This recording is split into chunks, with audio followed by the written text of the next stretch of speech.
Good morning. This is the Cowboy State Daily Morning Show with Jake. The new way Wyoming wakes up. It's time to take a look at what's happening around Wyoming from the Cowboy State Daily News Center. I'm Reese Cowan, in for Mac Watson. Moments after lightning struck, Casper missionaries watched the Fish Creek fire explode to life and rushed 20 teen campers to safety. Cowboy State Daily's Colby Fedor reports that residents stayed behind to look after neighbors and livestock. As they were driving away, they said that they saw the mountain burning. The owner of Fish Creek Ranch nearby says that ranchers, if you know them, won't leave until they have to leave. So while most people were evacuating, he decided to stay to make sure everyone was okay, check on neighbors, check on people's livestock. And luckily, no injuries have been reported yet. As of Thursday afternoon, the Albany County Sheriff's Department said that the fire is now 50% contained. The area is still in a go evacuation mode, which means people need to be ready to leave at a moment's notice. As firefighters continue working to fully contain the Fish Creek fire, officials are asking the public to avoid the area so emergency crews can safely continue their work. Interior Secretary Doug Burgum said Thursday that he'll intervene in the Colorado River crisis if he has to. Cowboy State Daily's Greg Johnson reports Burgum tells Cowboy State Daily, quote, "We have 1/4 the water and 4 times the people." The Colorado River crisis is just getting worse. It's been going on for decades with feuding between the 7 states that share the water from the Colorado River. And they've kind of come to a headwaters, so to speak, especially this year when they've had a record warm winter, record low snowpack in the upper basin states like us here in Wyoming. It really is a complicated dilemma on how all these 7 states can work it out because each state wants what they want. The interesting thing here is there's a deadline for these states to come up with a solution on their own. Burgum said, quote, "When the water was divided up in 1922, there were 16 million acre-feet of water available from the Colorado River. This year, there's only 3.5 million available, which increases pressure from lower basin states for the upper basin,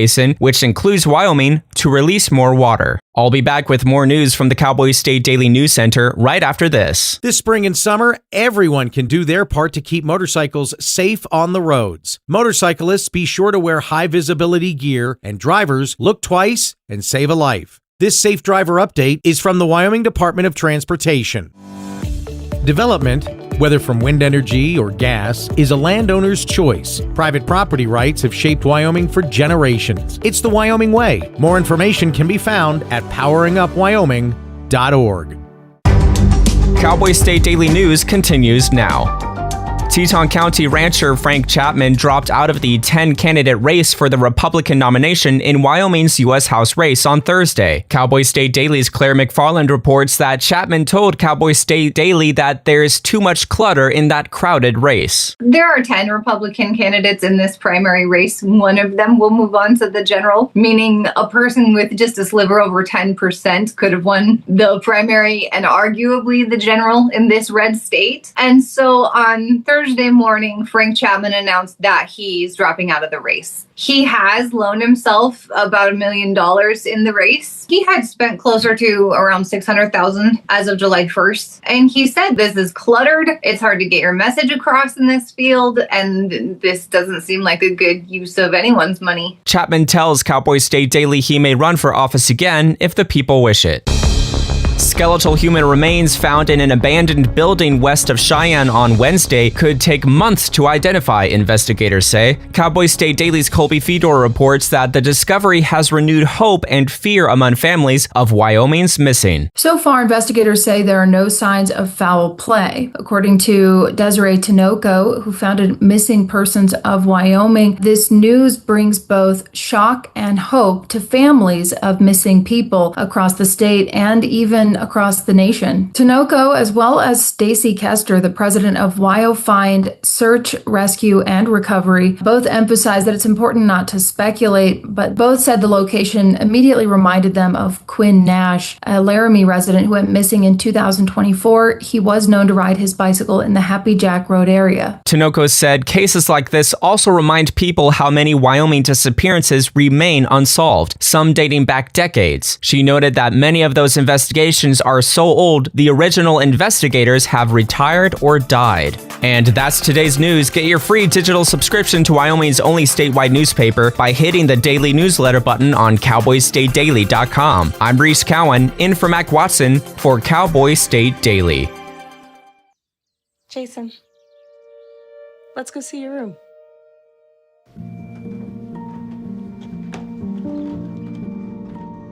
What do you think?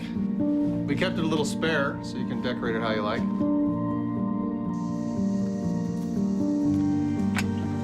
Dinner! Go? Excellent. Soccer is fun. Yeah, I saw you guys out there. We're the family. Yeah! Oh, I thought you were on my team.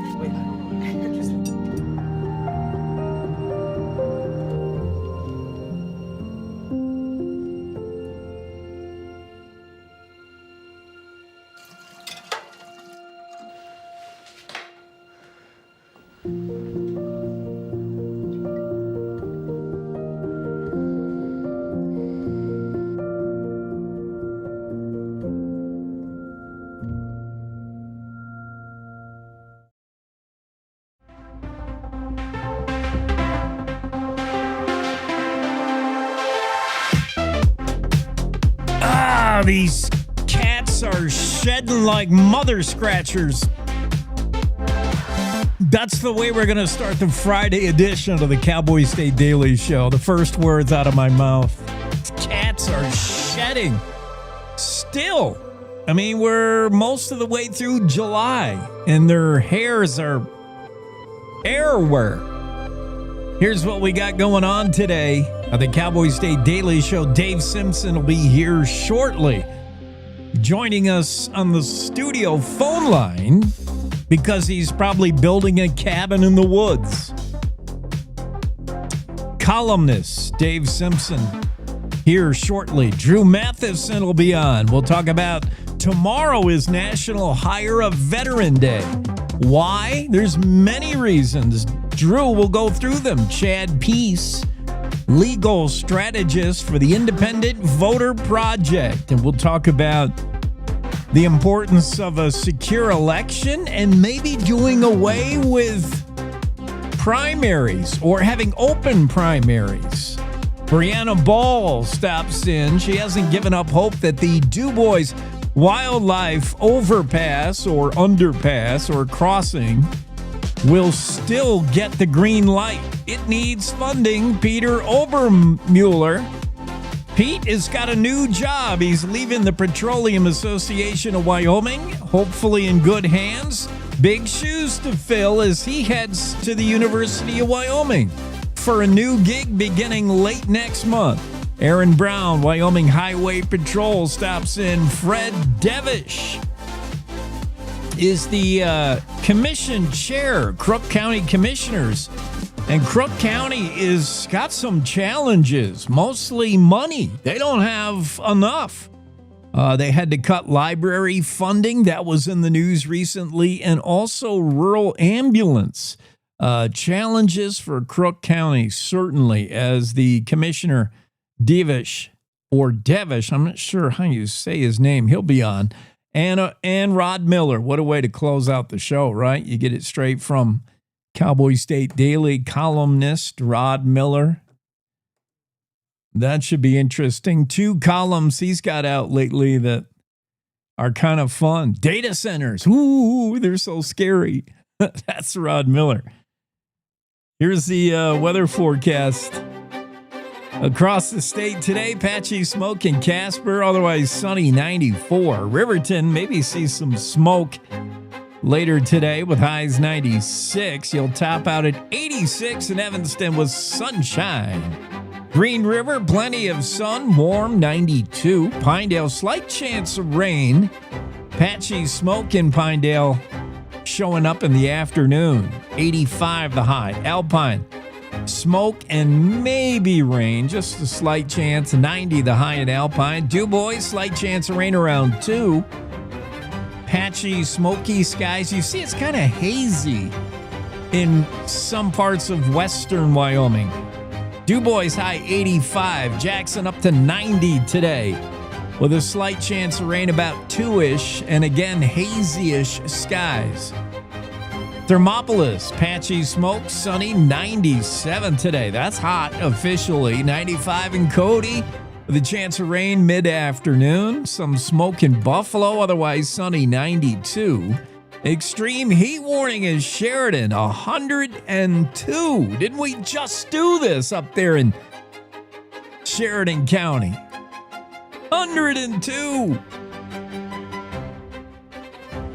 Sunny in Gillette, 97 the high today. Newcastle, sunshine, 95. Torrington, 97 with plenty of sunshine. 92 in Lusk. I mean, that's sufficient. 90s is hot, man. Sunny and hot in Cheyenne, 91 in the state capital. Sunshine, 85 in Laramie. Sunny and 87 in Rawlins. The high in Cheyenne, just like 2 days ago, was low 70s. Remember? I think it was like Wednesday. The high in Cheyenne was 73. Today, 91. It's hot across the state, everywhere across the state. And patchy smoke from mainly the Oregon-Washington fires, a little bit in Utah. I'm not sure it's the... or a little bit in Idaho. I'm not sure it's that big Utah fire that's pushing smoke into Wyoming. I think it's more the way the jet stream's going. I think it's more big fires in Oregon and Washington are throwing smoke Wyoming's way. And it's not like the identifiable smoke. When we have a closer wildfire, you really know it's smoke. I mean, you can smell smoke. You can see the sky is not right. Now, it's just that the sky is not that, beautiful sky blue. You don't get that crystal clear sky blue. You get this, hazy bluish. You almost can't tell. If you didn't know, you just say, I got to adjust my sunglasses. Stories we're following today in the Cowboy State Daily that, speaking of fires, Colby Fedor is on the one in Albany County. The Fish Creek fire burst to life. It was lightning caused. We had some teenage campers rush to safety. Meanwhile, local residents and ranchers, they're not going anywhere until they feel the flames licking at their heels. Ranchers are going to protect theirs. You know that. Throwing water on the house, making sure their livestock is cared for. Ranchers won't leave till they absolutely have to. But meanwhile, 20 teen campers from a missionary camp nearby were evacuated out of the area as the Fish Creek fire starting to blow up a little bit. Campbell County parade. Remember, Representative John Bear was on, and he was a little miffed that at this Campbell County parade, floats in the parade were disallowed the opportunity to hand out Bibles. And Representative Bear thought that was un-American and not very cool. Meanwhile, a float in Lander was handing out condoms. Although organizers at that parade say no such thing happened. Well, who can you believe? Claire McFarland has this strange story of how American our parades are becoming or not becoming or un-American. It's okay to hand out condoms from a float in a parade in Lander, but it's not okay to hand out Bibles in a parade in Campbell County, in Gillette. What? Skeletal remains found in an abandoned building west of Cheyenne. Colby Fedor has that story. Investigators say identification not been made yet, may take months because of the conditions of the remains. So you have to think they're a year, 2, 3, or old. But the discovery has given some insiders renewed hope that maybe it's their loved one. Of course, it's hope mixed with a little trepidation. I mean, you want to hold out hope that your loved one is still alive, but if you haven't heard anything from a missing person in 2 or 3 years, maybe the best thing is to get some kind of resolution like this. Some speculation as to who the remains belong to, but Colby Fedor goes into that a little bit. A 2,000-acre Wyoming homestead is on the market for the first time ever, listed for $59.5 million. It's in my neck of the woods, the Hoback River Homestead, not far from here, and just, proving a point that everything is for sale. Everything. It's the way, unfortunately, the state is going. It's the way certainly Teton County and even now Sublette County and Lincoln County, some of these bedroom communities, it's the way it's going in Teton County. You can't resist the temptation to sell, the greed, the money. For the first time ever, homesteaded 138 years ago, the famed 2,000-acre Hoback River Homestead is on the market. One of the, if not the largest privately owned stretch of the Hoback River. It's listed for a cool $59.5 million. Representative Harriet Hageman was one of 7 Republicans to vote no on the $1 trillion plus Trump-backed Defense Act. She said it'd be Congress writing a blank check with zero accountability. She was one of a handful of few Republicans who bucked the trend, who did not go along with the Trump National Defense Authorization Act. Mark Hines says the Molly's Pack, the famed Molly Pack in Yellowstone, is leaving the park looking for food. Simple as that.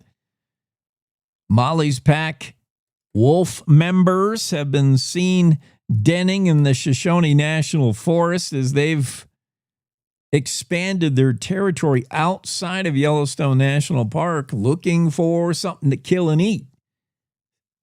That's what wolves do. And of course, it brings up the age-old controversy of a protected species in Yellowstone that was reintroduced not that long ago, 1990s, and how the wolf enjoys protection inside a national park, yet perhaps as little as 50 feet away, the wolf could be trophy hunted. And 50 miles away, the wolf is considered a predator, a varmint predator, can be killed by any means necessary with no hunting tag. Frank Chapman's out of the race. We'll have him on the show next week, first thing Monday, and ask him what were you thinking, Frank? He was in that 10-candidate race for the Wyoming nomination for U.S. House. That's 10 on the Republican side. Never mind the November and the general. 10. And I think when Chapman announced, I can't remember how many were already in, but certainly Steve Freeze, I think, was not yet in. And that tipped the scale, I think, for Frank. We'll ask Frank. He said, "There's too much clutter," was his quote from the Claire McFarland story, meaning he can't get his message out, meaning, I'm reading between the lines, he can't outspend Steve Freeze. I think that's what it comes down to. Freeze pounding the mailers. We'll have Dave Simpson on in just a minute, and he'll tell you he's got more than one Steve Freeze mailer. And quite a few Chapmans and some Chuck Grays as well. Yeah, the race is on. And I think Frank Chapman just said, my message can't get heard in all the noise. 10 candidates, including 2 who are outspending Frank Chapman. And that's not easy to do. Frank Chapman, a fairly well-heeled Teton County rancher. And when he gets outspent, wow, you got to think, A lot of money flying around in that U.S. House race for sure. Frank Chapman announced that he is withdrawing. Well, that moved the needle at all. I'm sure he had his followers. I'll be interested to see where it's speculated that they'll go. If somebody was a Frank Chapman loyalist, and by the way, he announced 2 days after early voting began, so there's certainly some votes could have been cast already for Frank Chapman, theoretically. Bill Sniffin will be on later today. Maybe we'll ask Bill what he thinks the implications are with Chapman out of the race. Does that move things around at all? A lot? A little? Bill will know. Bill will have an opinion. I want to get a break in here because I know Dave Simpson will be calling soon. When he does, I want to make sure I answer the studio line. Let's get a break here and we'll wait for Dave Simpson, Cowboy State Daily columnist. A good life begins with a good company. Powder River Energy Corporation, or Precorp, a consumer-owned electric cooperative in Northeast Wyoming, has careers in accounting, member service, and engineering. Precorp is always striving for A-plus service, great rates, and being a trusted energy partner. Their work environment is driven by knowing your role, living your values, and making your career plan. If you are looking to be part of an industry leader, then look no further. Go to precorp.coop/employment opportunities and apply today. This is the Cowboy State Daily Radio Network. When it comes to making plans, you are the best. Those 9 months were also 273 days of planning. What about your daughter's first costume party? It was out of this world. And let's not forget those barbecues you plan in detail for your family and your more vegetarian by the day best friends. That surprise party for your parents' golden anniversary? You get the golden planning.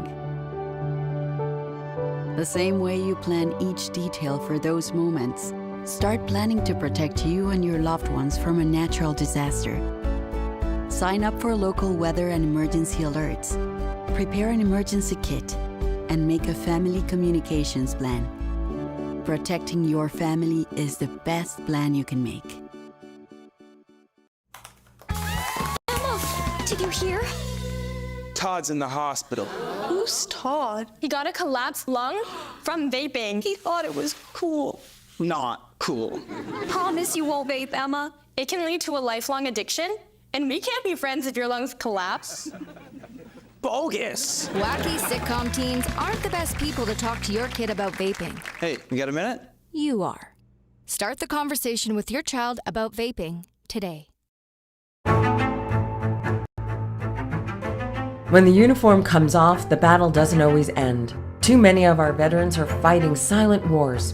With trauma, with loss, with hopelessness, Downrange Warriors stands in that gap, offering peer support, purpose, and a brotherhood that saves lives. You can help. Visit downrangewarriors.org because no warrior should ever walk alone. Hope is waiting. Be the reason they find it.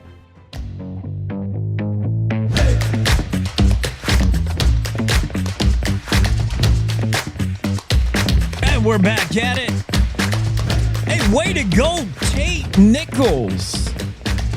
No relation, by the way. Tate Nichols of Wheatland finished as runner-up in the 2026 PGA High School Golf National Invitational in Pinehurst, North Carolina. Last weekend, he was one of a handful of Wyoming high school golfers that was playing in that tournament. And Nichols shot one back of the winner. One stroke. Had a 2-round total of 135. That's 9 under par. And by the way, that is the best finish for any Wyoming player in the history of this event. Tate Nichols firing a 2-round 9 under 135. Way to go, Tate. So close to winning the whole smash, just beat by one stroke. Pretty good. Jackson Burr from Campbell County also finished in the top 15 at this prestigious National Golf Showcase Both are entering their senior season of high school golf this fall in Wyoming. So they're both just juniors turning seniors. Tate Nichols. Yeah, don't play a skins game with Tate. He's pretty good scratch golfer. Man, oh man. I'm jealous. My game will never be there. I used to be a long hitter and then couldn't. My short game was terrible. Now I don't hit them as long as I used to. I did straighten out a slice. I don't hit them near as long as I once did. And my short game is still terrible, and my putting is just as awful. Let's go to the phone line. Dave Simpson. What are you doing, Dave? Well, I'm calling you up. How are you doing? All right. I'm good. I was just talking about this high school golfer who, is better than you or I. Dave Simpson, by the way, Cowboy State Daily columnist. He wrote his latest column probably on a legal pad and a resurrected BlackBerry because his computer died. How's that going?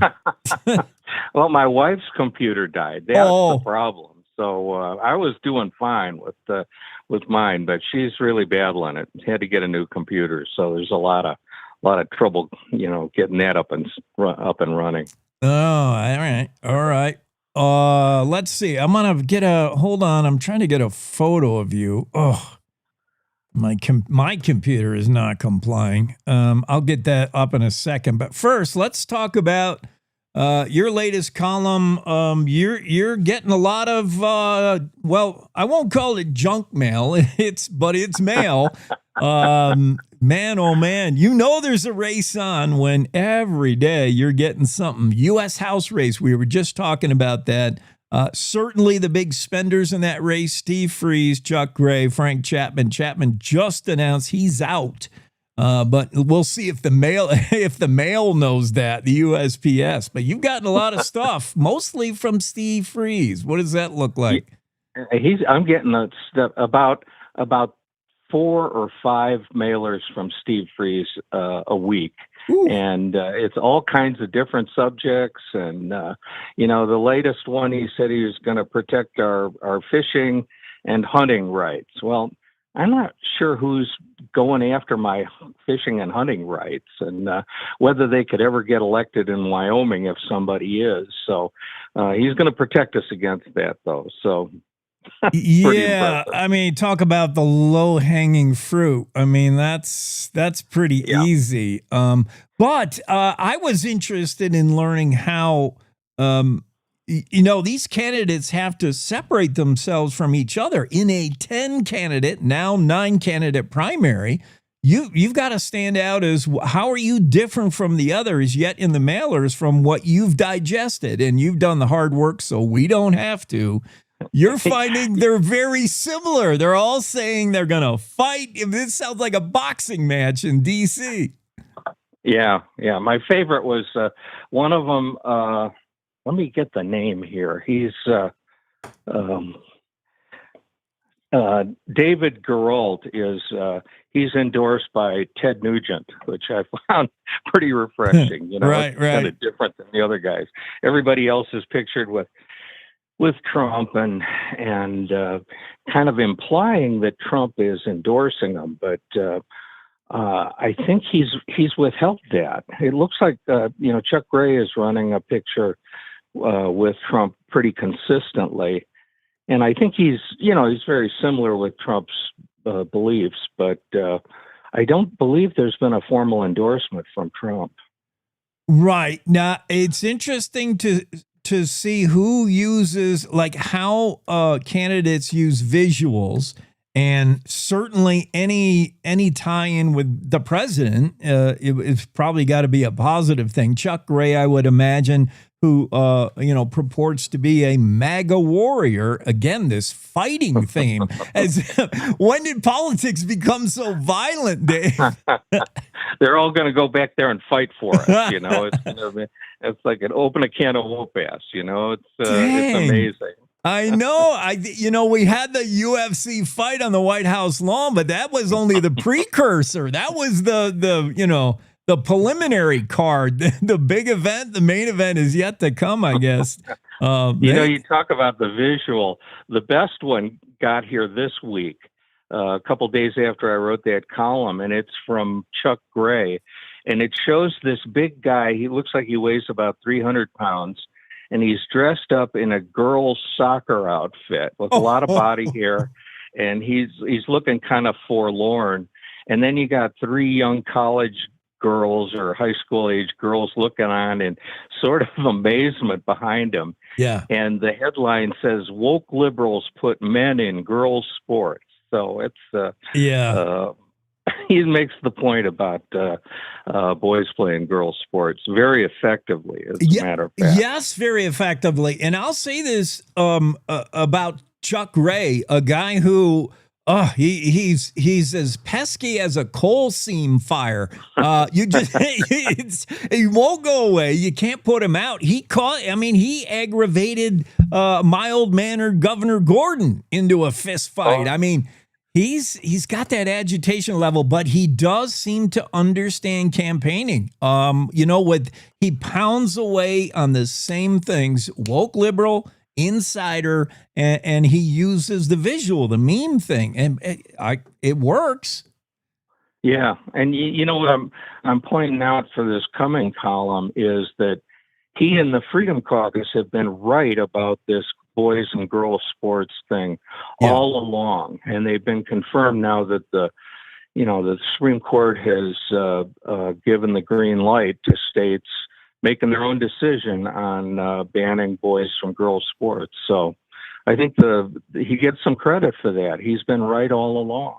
So yeah. Well, if we're electing somebody in the U.S. House to go and challenge the other 434 members to a fist fight, I like my odds with Geralt. He's at least got the military experience. He's got a Bronze Star. He's a fighter. Yes.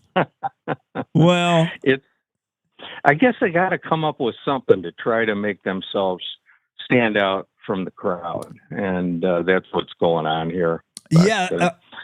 But in doing so, they show how all similar they all have the same ideas, whether it's a boxing gloves image or cowboy hats or photos with Trump. They're all their political campaign leaders or else them are thinking of the same things, I guess.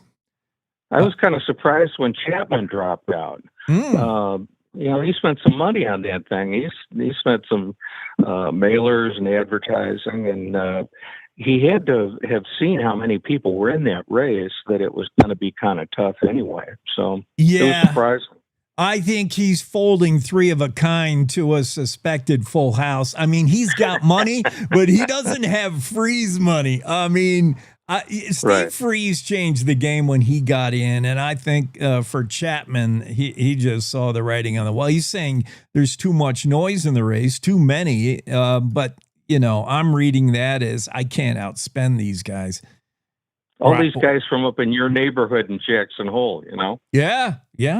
He's, I know. And that's another thing, Dave. Do you think these mailers is what your article is about, your column is about, getting all these mailers? Is that effective? Is spending money effective? Is the mailers and signs everywhere when you're driving around? Do you think that works? I'm not sure. I think it kind of confirms it. It solidifies who you kind of walk into it thinking in the first place. But I guess it's aimed at people who just don't think about politics for most of the year, and maybe it's trying to get those folks. For me, I haven't really changed my mind about any candidate based on what I saw from the mailers. They're on TV now, and there's all kinds of ads, and I'm seeing them around town and over in Laramie, and so they're out there, and they have a lot of different avenues to get to us. So yard signs, I guess, work, but. Yeah, it's campaigning at its most base. It's politics 101. If you are not an informed voter, and probably so many of us aren't, you got to start somewhere. And it's effective name recognition, cachet. Before you dive deep into issues, you got to at least tell people who you are and just harp away on that. They say nobody's paying attention till August in the primary anyway. So I guess they got to hit you over the head with a 2x4 to get you to pay attention. So well, my favorite part of Dave Simpson's latest column regarding getting all these mailers, he said he can count some 27 flyers, 14 from the Steve Freeze campaign, 3 from Chuck Gray and Frank Chapman. My favorite part is using an old line I haven't seen in a million years, not since Jerry Clower and 8-track tapes, how the cow ate the cabbage. That's hill folk talk, man. That is so Southern, so hillbilly. It's Oklahoma for you. That's my wife grew up in Oklahoma, so I first heard that out there. So, oh man, that brings back memories of Marcel Ledbetter and Jerry Clower calling things graveyard dead. Let's switch gears to the other column. I see you've elicited letters to the editor on both sides. One letter to the editor says Dave Simpson is right about democratic socialism. Another letter to the editor says Dave Simpson is wrong about democratic socialists. You must be doing something right, Dave. You're appealing to both sides. The amazing thing about that is the news television news has been full of all of these longtime Democrats who are concerned about what's happening in their party. It's gone way left. And for people to say, well, I just made that up, it's not true. I don't think they're paying attention to the news. You've got people like Carville and Doug Schoen and Mark Penn and all these guys who were really significant in the Democratic Party saying, we're going way too far left here, and we're going to pay the price. And for somebody to say, well, you're just making that up, they're not paying attention to the news. It's the biggest story going right now. No, you're right. You have to be tone deaf to not read the room here. Certainly, socialism in the Democratic Party, those two words are going hand in hand. Democrats, socialism. It's all over mainstream news. And if you have not seen that, maybe then you would take to socials and accuse Dave Simpson of lying. That's what some are saying. But one person on Facebook said the column I wrote about all the mailers arriving, that I just made it up. Yeah. And I said, well, it says right in the story, it's the stuff that came in the mail. And did you read the column? So yeah. It's amazing the anger some people have when they don't have to have their real name associated to it. Yeah, certainly. When you hide behind your avatar, you become another person. It's Jekyll and Hyde. Accused of McCarthyism all over again, but certainly it is an issue. Socialism and Democrats, it's being talked about even within the party. Dave Simpson's column is Democrats double down on crazy. Democrat is the party that went to college. Republicans are the party that went to prison for the most part. Hey, I went to college too. I'm not a Democrat. So. Dave, how comes the cabin there? Well, it's real good. We got some rain the other day. We've been real concerned about how dry it is. Oh, in the yeah. Snowy Range. And the other day it just rained buckets. So it's great. I'm seeing a lot of hummingbirds this year, a lot of wildlife. So it's another great year up at the cabin, enjoying it. And Fantastic. We're working on my neighbor's cabin too. So my old roommate in college is building his cabin up there, and I've been helping him out. So 2 75-year-old guys. Can you imagine that? Look at that. Still getting after it, building a cabin in the woods. Well, that's what we're doing. Send some photos so we can see the latest. And, thanks for being on. Thanks for having me. You bet. Dave Simpson, Cowboy State Daily Show. Let's take a break. We'll be right back. This is Robert Short, candidate for Secretary of State. I've built businesses in Wyoming, served as an election judge, and worked diligently the past 11 years as a county commissioner to create collaborations and partnerships with stakeholders around our state and nation to benefit the people of Wyoming. As your next Secretary of State, you can count on me to put these skills to work for the benefit of you, the people of Wyoming. Vote Robert Short, Secretary of State. Visit shortforstate.com for more info, paid for by Short for State. You're listening to the Cowboy State Daily Radio Network.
You've done the hard part. You quit smoking. Now do the easy part and get scanned for lung cancer. If you smoked, you may still be at risk, but early detection could save your life. Talk to your doctor and learn more at savedbythescan.org. Hi. I'm your retirement fear. But don't be scared. You're still in pre-retirement. Does that mean I have more time to plan? Precisely.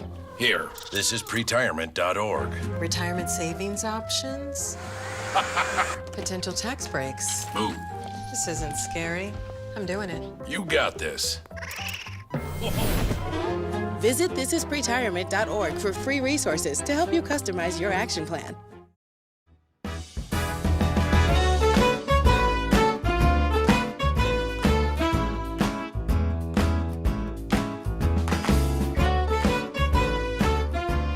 A great chat with Dave Simpson, legendary newsman, columnist with Cowboy State Daily. And the use of that old hillfolk, hillbilly term,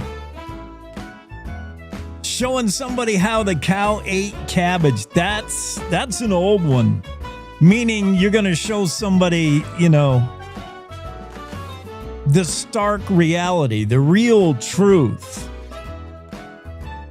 Hate to break it to you, but I'm going to show you how the cow ate cabbage kind of thing. It's old hill folk talk, and it reminded me of somebody that probably nobody remembers. Jerry Clower, one of the great comedians of the South.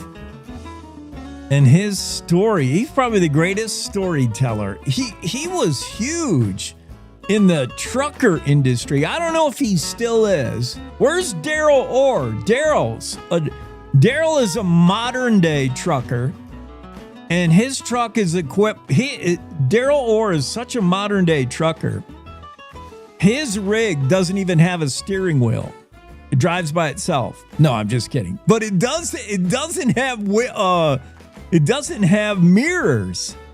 It has cameras that show him. Instead of looking in the side view mirror to see if you're trying to pass him or something, he's got cameras that point all over. It's a high-tech truck. And I wonder if the truck is so high-tech that it does not have an 8-track tape player where you shove in your Jerry Clower tape. I mean, you go to any Flying J 30 years ago, and that's all there was, man. They were selling that knob What do they call that knob? The suicide knob? The knob you put on your steering wheel so you can whip your wheel around? Boo! They were selling them, and they were selling Jerry Clower tapes.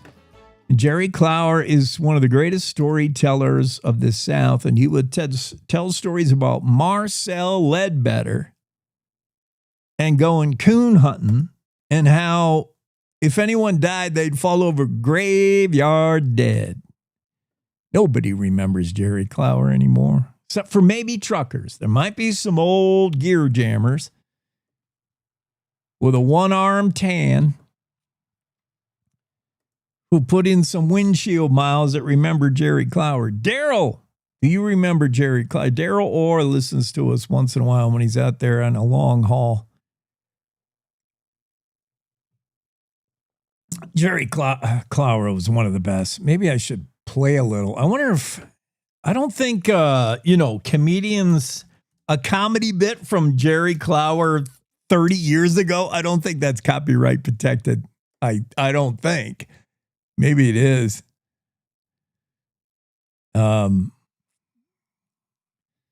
Let's see. I just want you to get a feel for what his voice sounded like. First of all, I want you to know that I come from Route 4, Liberty, Mississippi. Now, that's 12 miles west of Macomb, Mississippi, 65 miles due northeast of Baton Rouge, Louisiana, and 160 he's just one of the greats. The guy is so funny, such a great storyteller. Legendary. GOAT! But no, nobody remembers. Me and maybe Daryl Orr and a couple of truckers remember. That's probably it. Okay, let's go to the Zoom room, get our next guest in here. Let me play some fancy music for him. All right. Everybody say hi to Drew Matheson. He joins us from Capital One. By the way, Drew, full disclosure. Wait.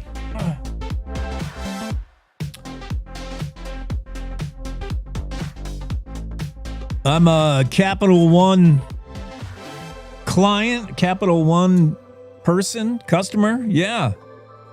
Drew, we're going to talk about tomorrow. Big day. It is National Hire a Veteran Day on July 25th. That is tomorrow, right? Yes. Senior Director, Capital One Commercial Bank, Drew Matheson is with us. Hi, Drew. Hey, Jake. Thanks for having me this morning. You bet. Drew served in the U.S. Army Infantry, 82nd Airborne, deployed twice to Afghanistan. Also a varsity baseball standout. What position? I was a pitcher. I was promised I'd play outfield too, but I ended up just pitching. So it was a fun experience, though. Excellent. All right. So I want to talk about how the challenges for veterans to transition from serving to working, to get in and become part of the workforce.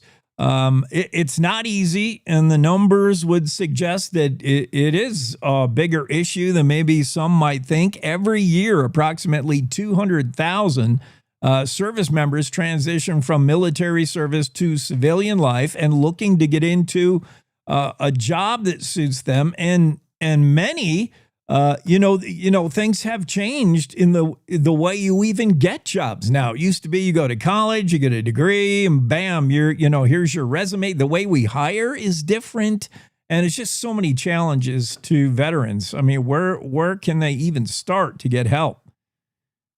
Yeah, no, absolutely. And look, we've come a long way, right, in the last 20, 30 years of helping our veterans. But you're right. There is no set playbook. Some people go to college, some people go to trade school, some people come right into the working world. And I think that's the number one thing I would say is don't expect there to be a step-by-step thing that is going to be successful for everyone, right? You need to make it adaptable to yourself. You need to reflect on what you truly want. What are the benefits available to you? What kind of industries do you want to get in and why? And then you need to be proactive in exploring it. You need to start right away once you realize you're going to transition. Because you're right, there's different forums to join these companies. There's different companies that have stood up since the people even joined the military, whole different industries right now. And so being proactive in that approach, developing your own playbook, I think is super important. so many times I hear stories of folks that are in the military that it was such a different way of life. Let's say, you're trying to get a more of an entry level job, and you have a boss during the training process that may talk down to you. Here's how you operate a cash register. Meanwhile, you were in charge of a $35 million Abrams tank. You're like, I think I get it. What kind of unique skill sets do veterans bring? They understand chain of command. They're probably very loyal. What is different about a veteran employee? If we're talking to employers, here's what veterans bring: a different skill set. What? Yeah, absolutely. You hit on a couple of them already, right? But I think the few I would highlight is one, just in general, vets are a proven commodity, right? Vets have been in some of the most challenging situations anyone can imagine, and they've had success in that. They've had to be adaptable because the job changes every day.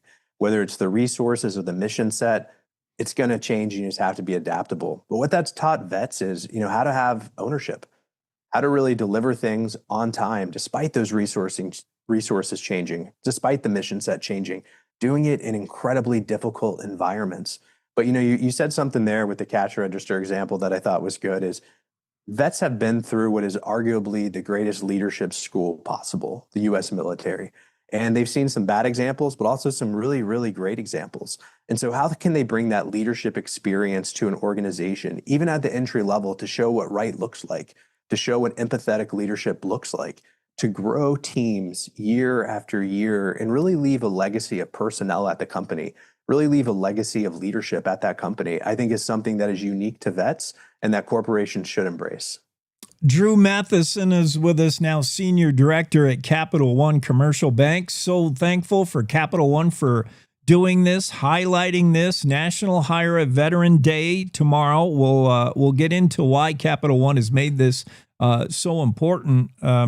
How about you, Drew? Your transition from service. What are some of the things, some pitfalls you're like, oh, I wish I knew this before I didn't know it? Yeah. So the number one thing I wish I had known is kind of the broad aperture that was open to me, that I could really choose to explore, and that this was going to be my own unique journey, where sometimes it's really difficult to swim in your own lane. You look to the person to your left and your right and see what they're doing and feel like that's what you have to do, but you don't, right? There's a number of resources out there for transitioning veterans, whether that's educational opportunities, going back to school, trade school opportunities, nonprofits that let you go in and try out what it's like to work in a corporation. Things I didn't know existed when they were there are, much more prevalent today than they were back then. But, I wish I had known that opportunity was there, and I wish I had kind of known how proactive I needed to be. My transition, I got out, I used the post 9/11 GI Bill and went back to school. And then I transitioned into management consulting, later landed at Capital One. And I think one thing I'd also reflect on there is identifying those companies that really value vets, like Capital One does, where you can grow and you can still have that sense of community of the veterans, which a lot of vets want for the rest of their life, because it's such a strong connection, really, pursuing and amplifying military values throughout the community. What are some tools available?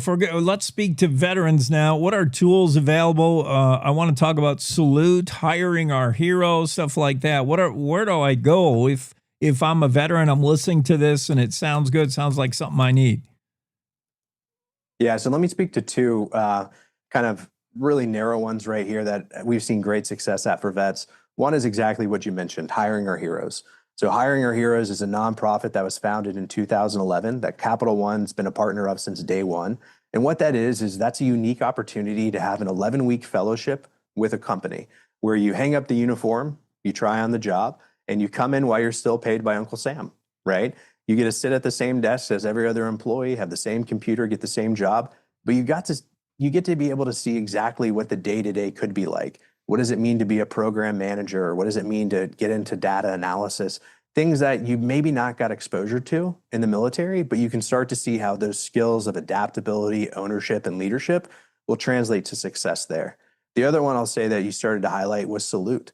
So, identifying companies that have set programs where vets can enter a community from day one. Our Salute organization is best in class and pretty unique to Capital One, where we have 1,600 vets and 6,000 supporters who are there to help you navigate the company, help you to navigate your career, but also there to give you that sense of military values, whether that's through volunteer opportunities, whether that's through public speaking, really amplifying the message, and doing events just like this, National Hire a Vet Day. Drew, let's talk to employers now, corporations. Beyond of feel good, hiring a veteran and supporting the nation in that way, and veterans and their family. You're getting somebody, as you mentioned, who has got a proven track record, has exhibited grace under fire, has probably leadership skills off the chart. I mean, what do corporations get by supporting and hiring veterans? I mean, exactly what you said, right? They get that proven commodity. I think something that is becoming more and more evident to me every day that I've been in the corporate world is hiring for that right mindset, right? Many jobs, we can teach you the skills, whether that's manufacturing or even at Capital One with some of our, really advanced analytics, we can teach that. But we can't teach adaptability, ownership, and leadership. I wouldn't say we can't. They're much more difficult to teach and they take a lot more time. So companies get folks who can come in, learn the skills, but have those really tough, intrinsic, high EQ things that take years and years to develop. They can have those from day one. And that's just a tremendous value proposition for any company. We're all on the internets. We're all in cyberspace. Where do we go to learn more about what Capital One is doing to support our veterans? Tomorrow, National Hire a Veteran Day. Drew, where do we go? Yep, I'd go to CapitalOne.com, navigate to our military resources page. On there, you're going to find links to hiringourheroes.org. You also find contacts for our military dedicated recruiters. And we even have a thing on there called our Military Skills Translator, which is a way that vets can start to see what type of jobs do they may lean towards with some of the skills they're bringing directly from the military, but also what type of jobs do they want to explore based off their passions. One more reason to be a Capital One customer for me. I enjoy the high interest rate on the savings account, but to know that they are pro-veteran, I like it. Drew, have a great weekend. Thank you. Thanks, Jake. Appreciate you having me. Cowboy State Daily Show moving along on a finally Friday. Coming up next hour, we're going to get to Chad Peace and talk about the Independent Voter Project. Could Wyoming be headed for an open primary? That would be no fun next month in the U.S. House race when we're going to be asked to choose from now 9 candidates. Remember, Frank Chapman has announced that he is out of the running.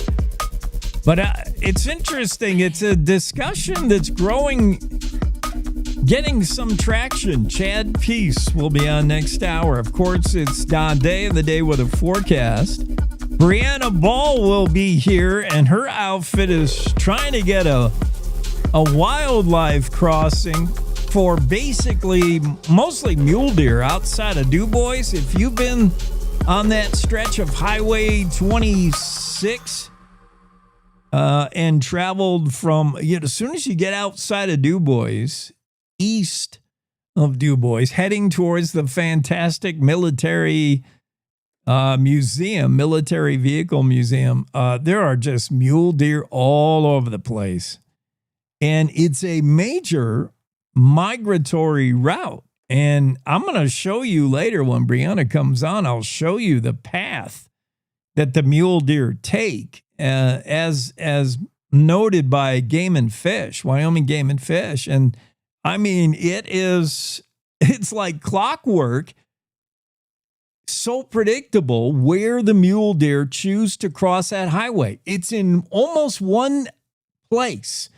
And anybody who's driven that road has seen mule deer, and probably a lot of us have hit a mule deer on that stretch. It is hugely mule deer populated. Now you see why. I see the data. I see the map that Game and Fish made, and it's like, duh. Who put a highway here? We didn't consult the deer first. Well, it seems like a perfect candidate, a perfect place for a wildlife crossing, because it is one area where the deer really concentrate and go across the highway. But, of course, it's hung up on funding. Got to get it paid for.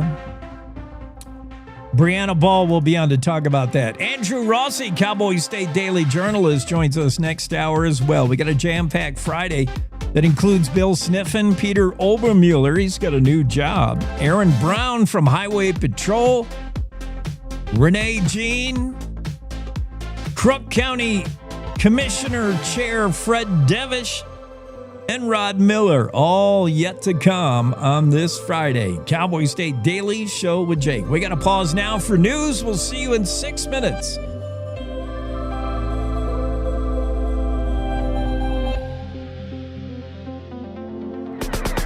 It's time to take a look at what's happening around Wyoming from the Cowboy State Daily News Center. I'm Reese Cowan, in for Mac Watson. Moments after lightning struck, Casper missionaries watched the Fish Creek fire explode to life and rushed 20 teen campers to safety. Cowboy State Daily's Colby Fedor reports that residents stayed behind to look after neighbors and livestock. As they were driving away, they said that they saw the mountain burning. The owner of Fish Creek Ranch nearby says that ranchers, if you know them, won't leave until they have to leave. So while most people were evacuating, he decided to stay to make sure everyone was okay, check on neighbors, check on people's livestock. And luckily, no injuries have been reported yet. As of Thursday afternoon, the Albany County Sheriff's Department said that the fire is now 50% contained. The area is still in a go evacuation mode, which means people need to be ready to leave at a moment's notice. As firefighters continue working to fully contain the Fish Creek fire, officials are asking the public to avoid the area so emergency crews can safely continue their work.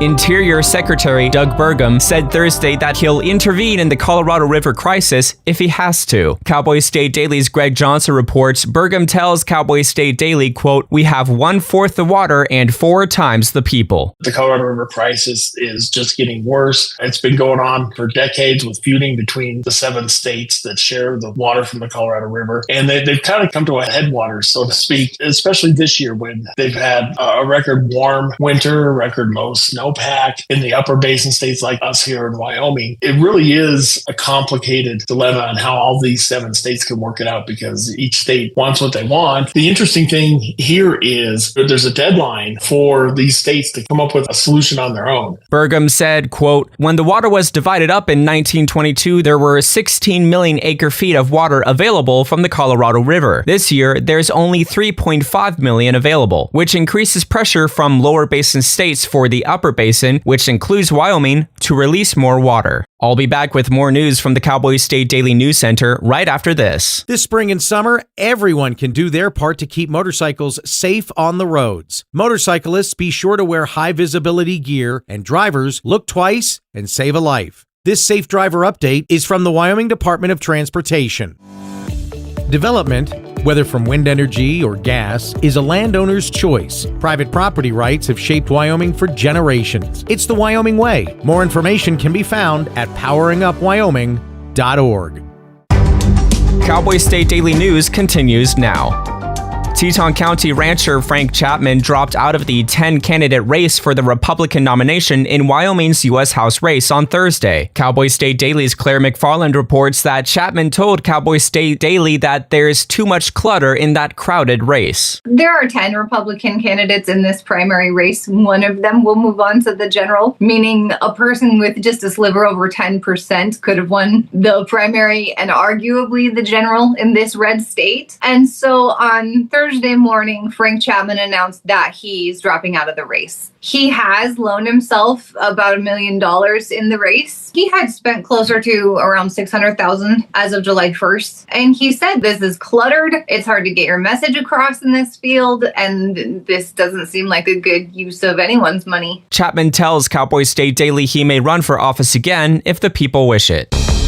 Skeletal human remains found in an abandoned building west of Cheyenne on Wednesday could take months to identify, investigators say. Cowboy State Daily's Colby Fedor reports that the discovery has renewed hope and fear among families of Wyoming's missing. So far, investigators say there are no signs of foul play. According to Desiree Tinoco, who founded Missing Persons of Wyoming, this news brings both shock and hope to families of missing people across the state and even across the nation. Tinoco, as well as Stacy Kester, the president of WyoFind Search, Rescue, and Recovery, both emphasized that it's important not to speculate, but both said the location immediately reminded them of Quinn Nash, a Laramie resident who went missing in 2024. He was known to ride his bicycle in the Happy Jack Road area. Tinoco said cases like this also remind people how many Wyoming disappearances remain unsolved, some dating back decades. She noted that many of those investigations are so old, the original investigators have retired or died. And that's today's news. Get your free digital subscription to Wyoming's only statewide newspaper by hitting the daily newsletter button on cowboystatedaily.com. I'm Reese Cowan, in for Mac Watson for Cowboy State Daily. When she was 19 weeks pregnant with Finn, Kelly went in for a routine ultrasound. The doctor knew that something was wrong when he looked at his heart and saw that there weren't any chambers and there were abnormal connections. After Finn was born, he needed multiple surgeries and procedures just so he could survive. He has had 17 procedures, including 2 open heart surgeries. To be perfectly honest, I can't see Finn even getting past birth without the American Heart Association. Finn's entire family is grateful to the American Heart Association. Their support of life-saving research and medical breakthroughs gave Finn a second chance at life. I love to go on bike rides with my daddy. Thank you for helping kids like me. Learn how you can join us in the fight to help prevent death from heart disease and stroke at helpheart.org today.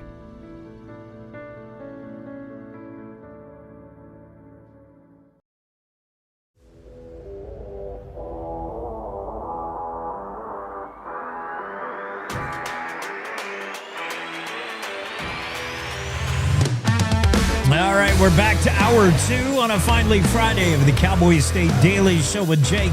Chad Peace is with us. Chad is the legal strategist for Independent Voter Project. Chad, I'm not sure what's on the agenda today to talk about, so I'm going to lead us around in a meandering fashion, and we're going to get everything, I think. Love it. By the time we're done, anyway. So I think a lot of Americans, certainly me, here are the issues I have with politics today and voting. And we're going to be asked to vote here pretty quick. Next month for us here in Wyoming, August 18th, big primary day. I'm frustrated, and a lot of people are frustrated by taking part in a primary if I'm not registered in that primary, in that party's primary. You know, I should have a right to vote. The right to vote derives from citizenship, as it says on your website, not party affiliation. Open primaries. I don't know if that's the total answer, but it's got to feel like something like that. I should be able to vote for anyone in a primary anytime. Right. Well, I mean, that's the point. Is if you step back and look at the election process, we've really just designed a system. What does that mean? My right to vote derives from citizenship or from joining a political party. The reality is right now, the system is set up, and this isn't an anti-party position. It's just that the structure of our elections has been set up so that you really don't get a full right to vote until you join either the Republican or the Democratic Party, right?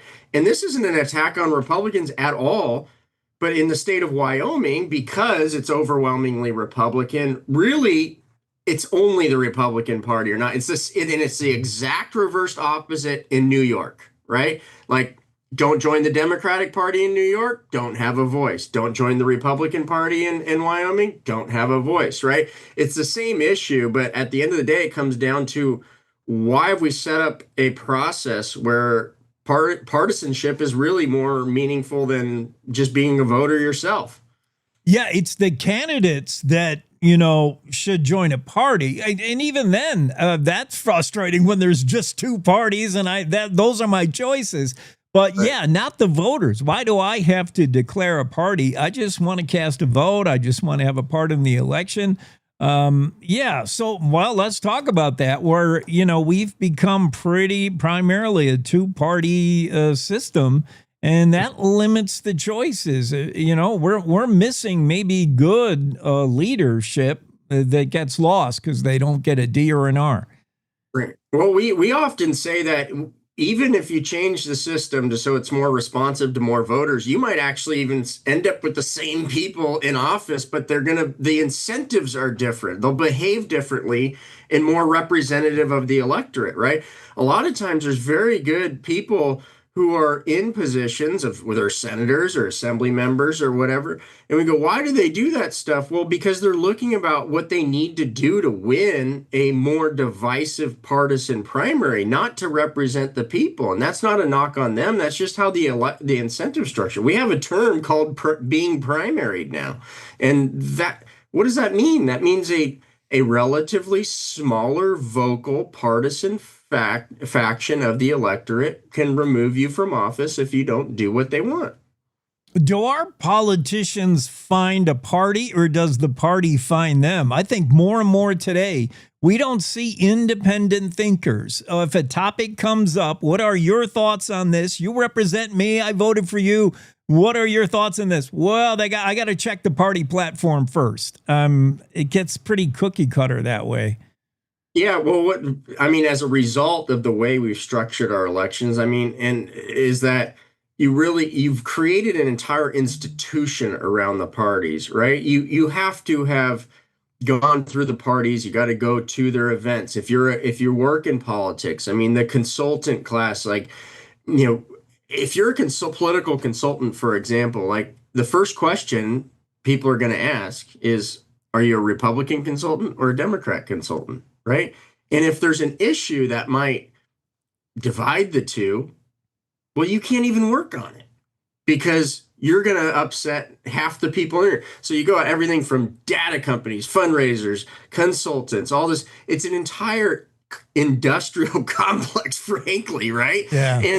And you go, okay, well, how is this represent the average everyday person where people waking up thinking about politics every day tend to be a little more ideological than the average American, where, I always argue, we overvalue the amount of, we think everybody's voting for somebody because they agree with them all the time. I go, what if there's people that people will vote for? What if a reason people vote for somebody is because they don't know all the right answers? They just trust them to be somebody that will be a good arbitrator or good mediator for the people to resolve differences, not to go into a government so that they can champion the most divisive things among us.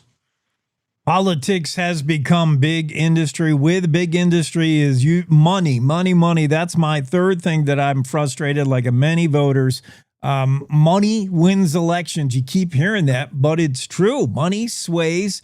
Money gets the message out. Super PAC funding of campaigns is an issue. You managed to do something about it. Your outfit, by the way, Chad Peace, Independent Voter Project in California. Talk about Proposition 14, how that changed the primary, top two primary in California. And then this whole notion of super PACs. Is there any traction to ending big campaign donations?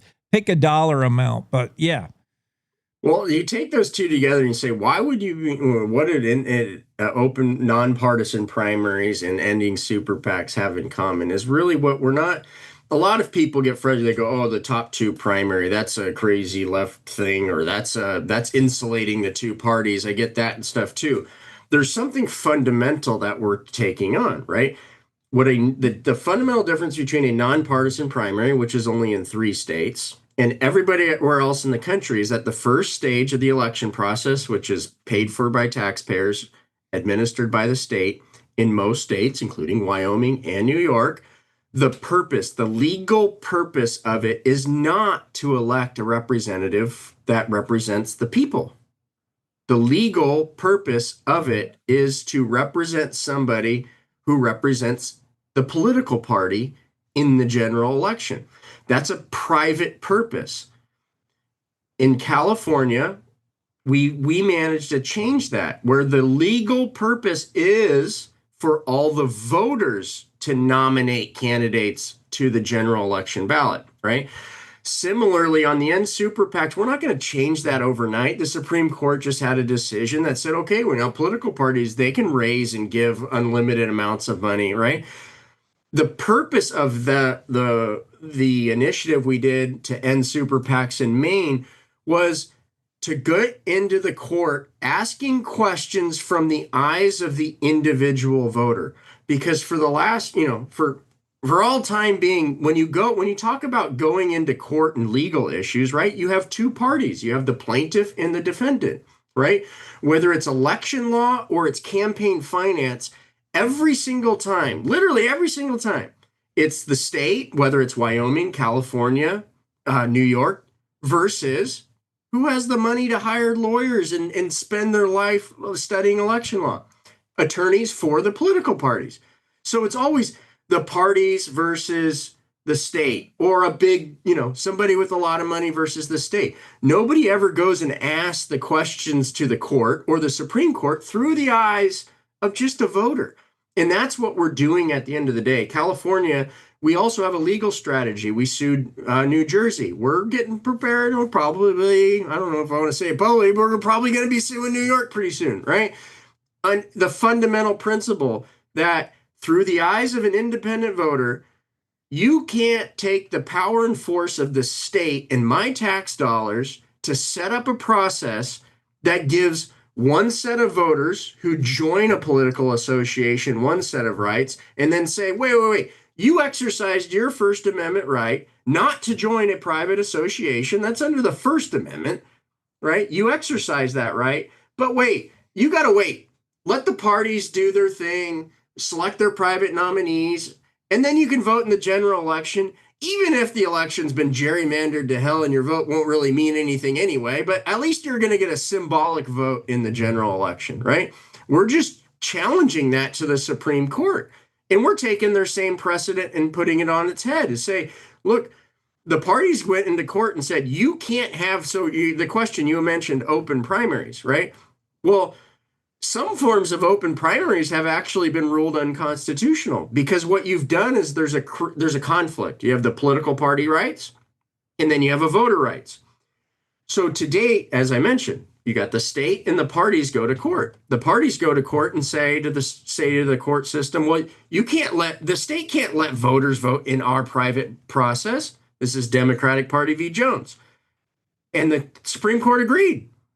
Okay, yeah, political parties have private rights. The state can't force them to allow non-members. But nobody, except us, is going to court and saying, well, what about the private rights of the voters?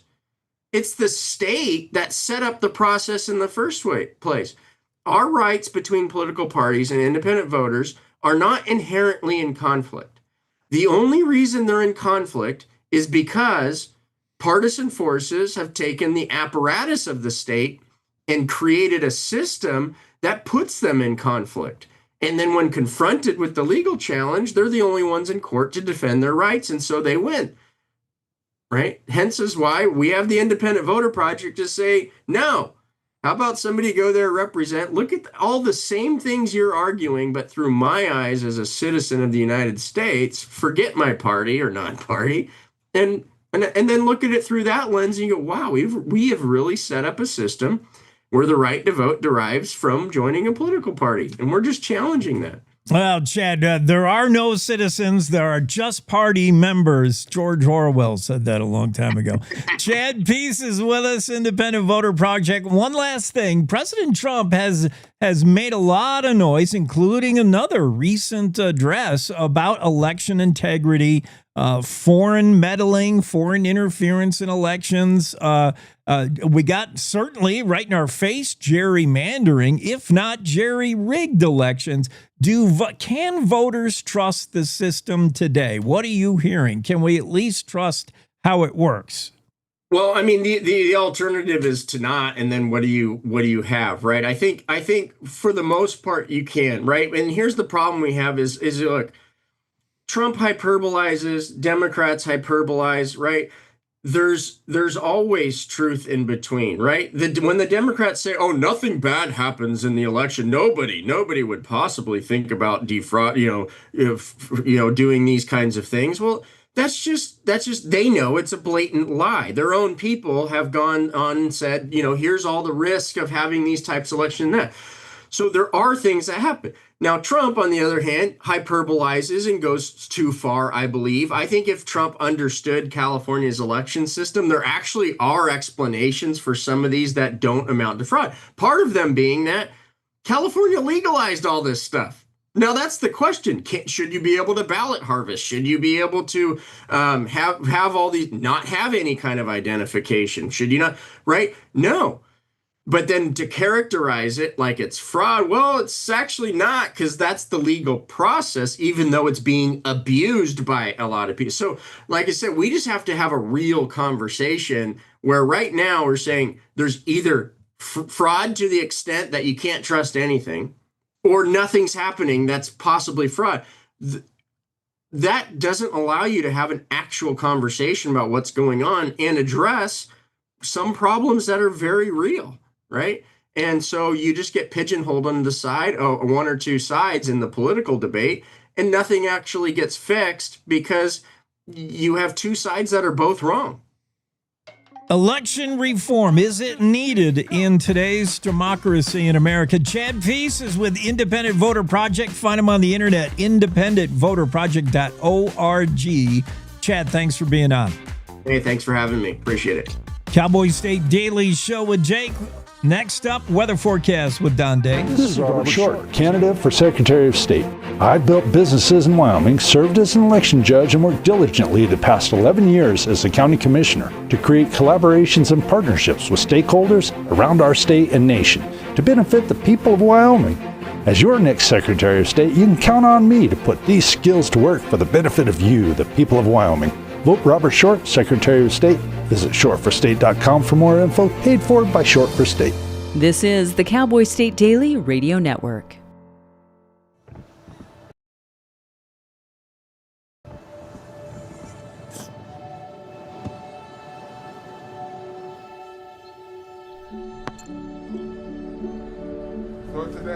I don't remember how it started.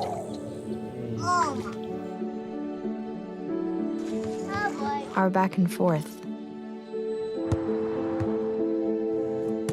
Victory. Fumble. Repeat. It always came back. Dad! Okay, here we go, throw it! Yeah. You probably don't remember what you told me. That was perfect. But I heard every word. Nice.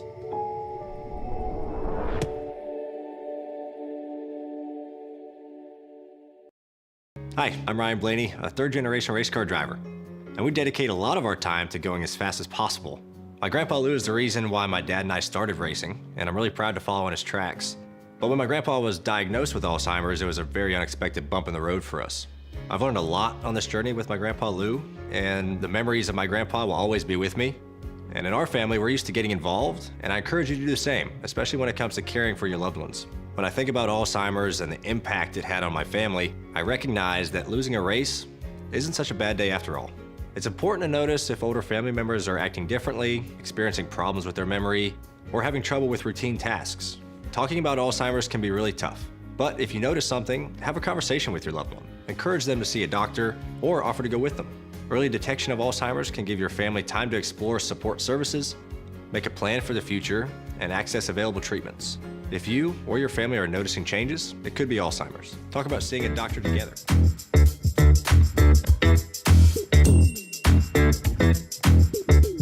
Time now for the day weather forecast. Don Day is here. Don, if I wasn't complaining about the weather, these segments with you would be a lot shorter. Yeah, it's sometimes I feel like I'm a therapist because people just come up to me and basically complain about the weather. Dude. No one ever walks up to me and say, I really like the weather today. Right. You're only going to hear, And if you watch the WNBA right now, and of course the meme of Sophie Cunningham pointing, which I do have, she's pointing at Don Day saying, you caused this. You caused 102 degrees in Sheridan today. So far, the theme of the summer, Don, is why so hot? The summer started cool. You don't remember, do you? No, you're right. I have short memory with weather. Okay, this was about 4 weeks ago. Well, actually 3 weeks ago. They had 16 inches of snow in the mountains above Bozeman. So that's why I'm always here to reel you back. Yeah. But yes, the last 3 weeks have been very hot. The next 10 days will be very hot. Yes, that is true. Why is that? Why? I mean, the difference between typical July 24th day in Sheridan would be, 91, but 102 today. Why is it hotter? The way the high pressure system has developed over the central United States here in the middle of July, which is exactly what you expect to happen. Yeah. It's going to be centered in different places at different times. And what's happened here since that cool weather at the beginning of the month is that it's been centered over the Northern Rockies and the Northern Plains. So the hottest temperatures relative to average have been over the Northern Rockies, Montana, especially northeastern Wyoming, the Dakotas. That's where it's want to be. And that's where it's going to be here for another 10 days before it shifts. Now, the first week of August, I actually see a different weather pattern evolving that's going to bring relief. But again, when somebody complains to me that it's hot in July, it's like someone complaining to me it's cold in January. I know. And so this is just like I said, nobody is happy. Wonderful warm day today, Don reads the next letter from our listener. Yeah, I know. It's like, it is too hot. It's too hot. It's too cold. I'm dealing with Goldilocks every day. Totally. Well, these big H's setting up shop over, northeast Wyoming have been there since winter. These robust highs. Yeah, well, Man. it's a different animal that we have in the summer, but it is very typical. In fact, you expect it over North America, a semi-permanent high-pressure system during the summer months, especially July and August. But a lot of times, somebody always has a heat wave in the summer. Sometimes it's Corn Belt. Sometimes it's the East Coast. Sometimes it's the Deep South. This year, it's the Northern Plains and the Northern Rockies.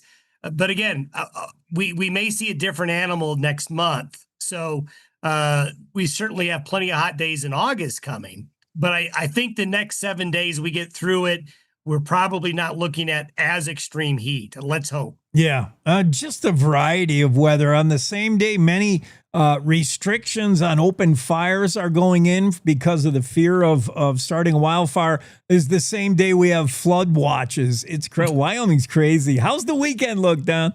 It's good. Hot. Yeah, hot. Hot. And there's still going to be thunderstorms, although there won't be nearly as many. The thunderstorms that do develop this weekend, though, will produce a lot of wind. So keep that in mind if you're outdoors, strong wind gusts. And then we're going to see a resurgence of the monsoon early next week. So we're right back into some deep moisture again Monday and Tuesday.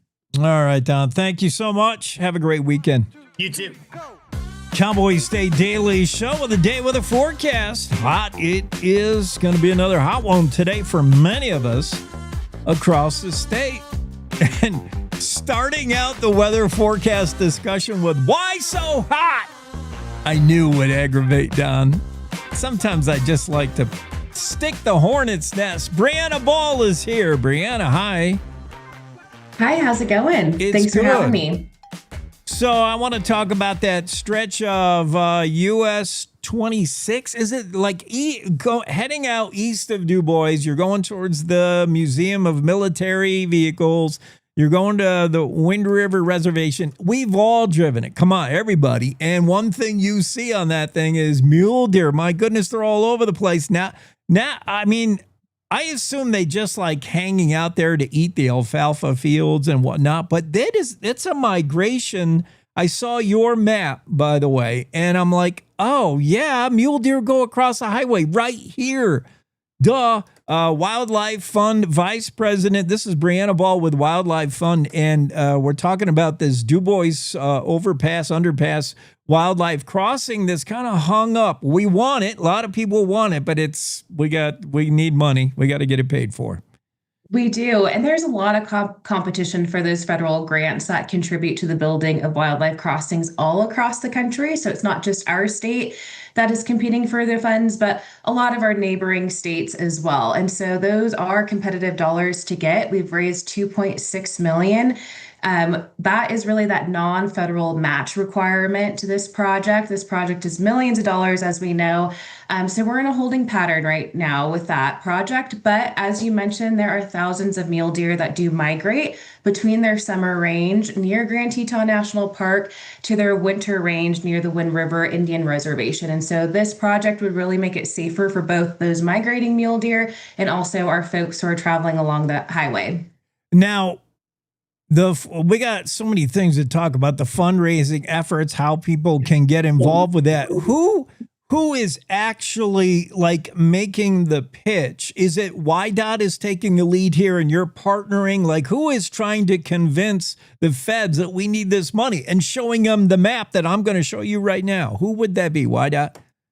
YDOT and Game and Fish are the leads on that application. And then we help support by pulling together those philanthropic dollars from our partners and our supporters that contribute to that requirement for the non-federal match dollars. So when you're trying to identify places, I mean, first let's talk about wildlife crossings. There's a couple down my way, down towards Pinedale, that, oh my goodness, they work. If we learned anything, it's as soon as they're open for business, there's an animal on them. Like hours later, they work. They do work. They actually reduce wildlife vehicle collisions from anywhere from 80 to 90%, which is actually phenomenal. There's no denying that these are effective at what they're doing. And the places we're identifying their need in Wyoming, the Kemmer one is a go. That's full speed ahead, might even finish ahead of deadline. That certainly is probably an area, a lot of pronghorn on that. Mule deer, I think many of us can agree. Like, how do we decide who needs it most? Yeah, that's a great question. So in 2017, the state, Wyoming Game and Fish Department, and WYDOT and other nonprofit groups, they all came together to identify priority projects across the state. And out of that meeting, there's 240 projects that were identified. And so they take all kinds of data, collar data, wildlife vehicle collision data to help determine what needs to be a priority in the state. And that's been kind of our roadmap for a lot of us in the NGO world when it comes to determining how we're going to fundraise and work together to get these projects done. So that area we're talking about on US 26 Stony Point to like the Wind River Reservation, it's between milepost 2473, but who reads the milepost? Only cops and ambulances know the milepost. Wildlife collisions in this area accounted for 74% of all total crashes from the 2015 to 2019. Estimated cost of almost $800,000 annually. It costs, and it certainly kills mule deer. This is definitely an identified hotspot. And I would think, Breanna, if you're talking about, where do we want to put a wildlife crossing, it's great to put them in a place where the map data, the telemetry shows this is exactly where they cross. It's not like, well, it could be anywhere from any of these 50. They go right across the highway at this spot. We know that. Yep, it is all data informed. With technology nowadays, it is really easy to be able to pinpoint exactly where they're crossing and help us make informed decisions on both the state level and where to help put money towards. So what are we hung on now? What is, if you go to Wyldlife website, or there's probably many ways you could have already donated. Here's my $10. Please get whatever it is. Money's in the bank, but we're not there yet. What do you need still? And then, of course, you need a green light from, you need the federal grant to come through. Of course. And, I do want to talk about, obviously, there are these larger wildlife crossing projects that we all want across really the country. These range from anywhere from $18 million to $30 million. But there are also smaller scale projects that we can also help raise funds for. And these are really simple things like retrofitting existing culverts, doing fencing along the highways, vegetation removal. So these are all large wildlife crossing projects. In the meantime, while we wait for this federal funding, we can be tackling these smaller projects that are still going to make really meaningful impacts for our wildlife. So folks that want to get involved, the best way is to, one, purchase a wildlife conservation plate, right? Those funds are going into a WYDOT bank account to help fund projects like this. And two, they can always contribute to the Wildlife Fund by making a donation online. There are a wide variety of ways that you can donate in different dollar amounts as well. So we encourage every dollar is meaningful to help get these projects across the finish line. So in reading the stories from Mark Hines on the Cowboy State Daily regarding this particular DuBois crossing and where it sits, it's still in the running. I mean, there's still indication this may come through. I mean, you're holding out hope, yes?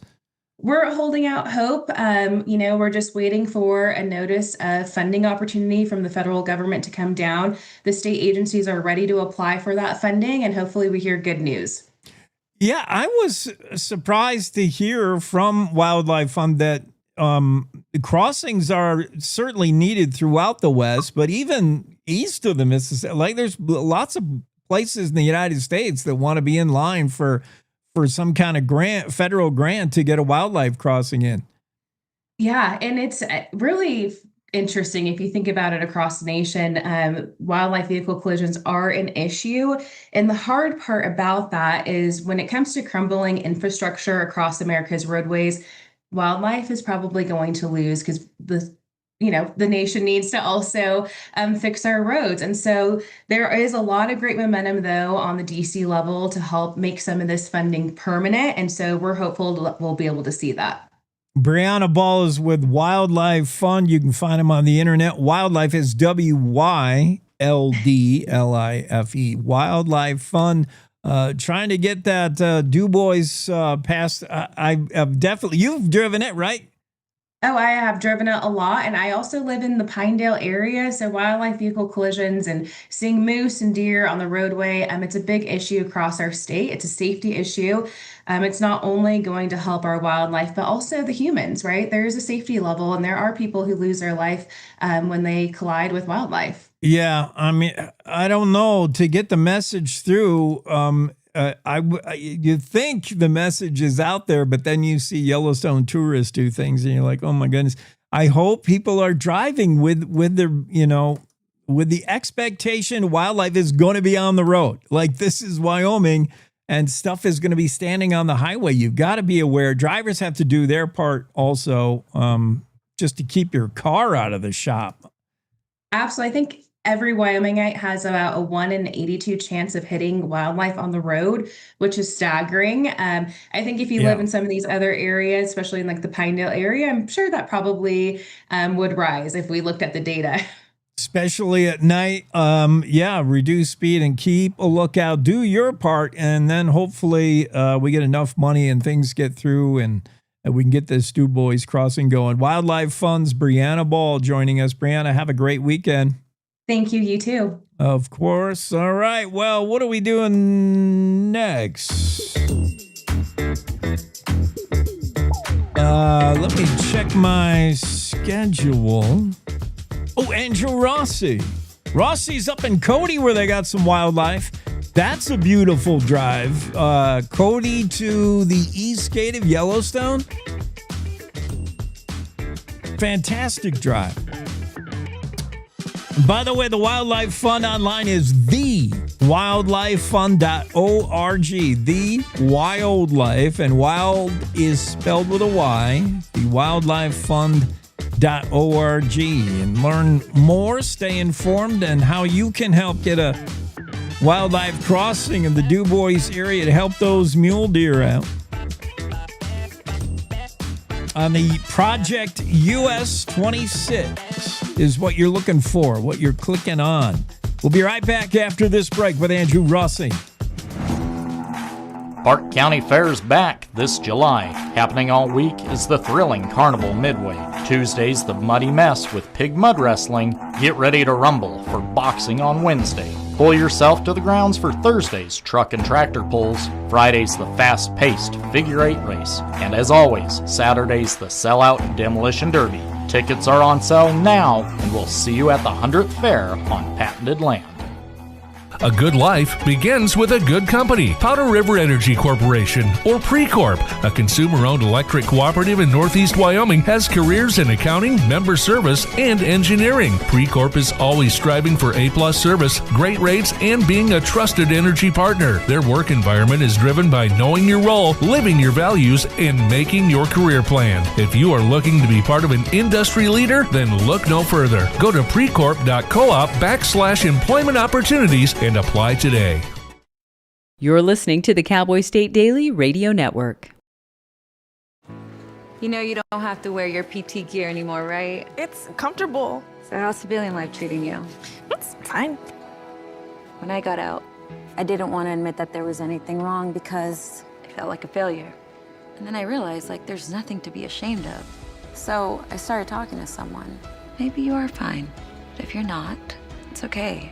Thank you. If you or a veteran you know needs support, don't wait. Reach out. Find resources at va.gov/reach. Logan Wilson here at the M Building in Casper, Wyoming. They do more than just support businesses and private events. They support nonprofits by offering reduced rates to help the community thrive. The staff here at the M Building have been incredible in helping me organize a fantastic event. They are great partners for those who want to make a positive impact on the community. Come check out the M for your next event.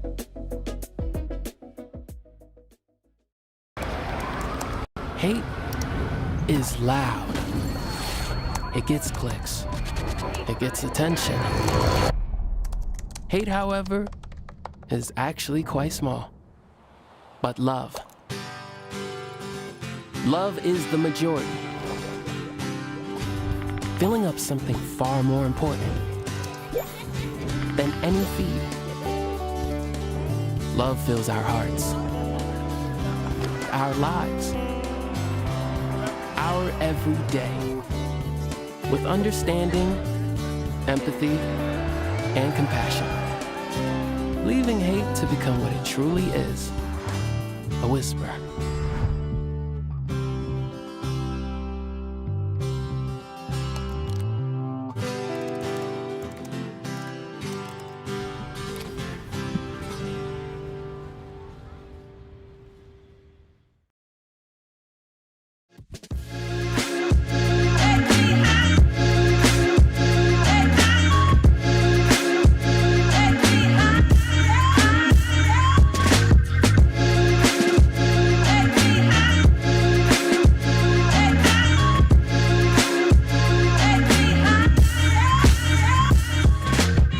Well, it's a Park County Fair weekend. I think this weekend also kicks off the Sheridan County Fair, I think.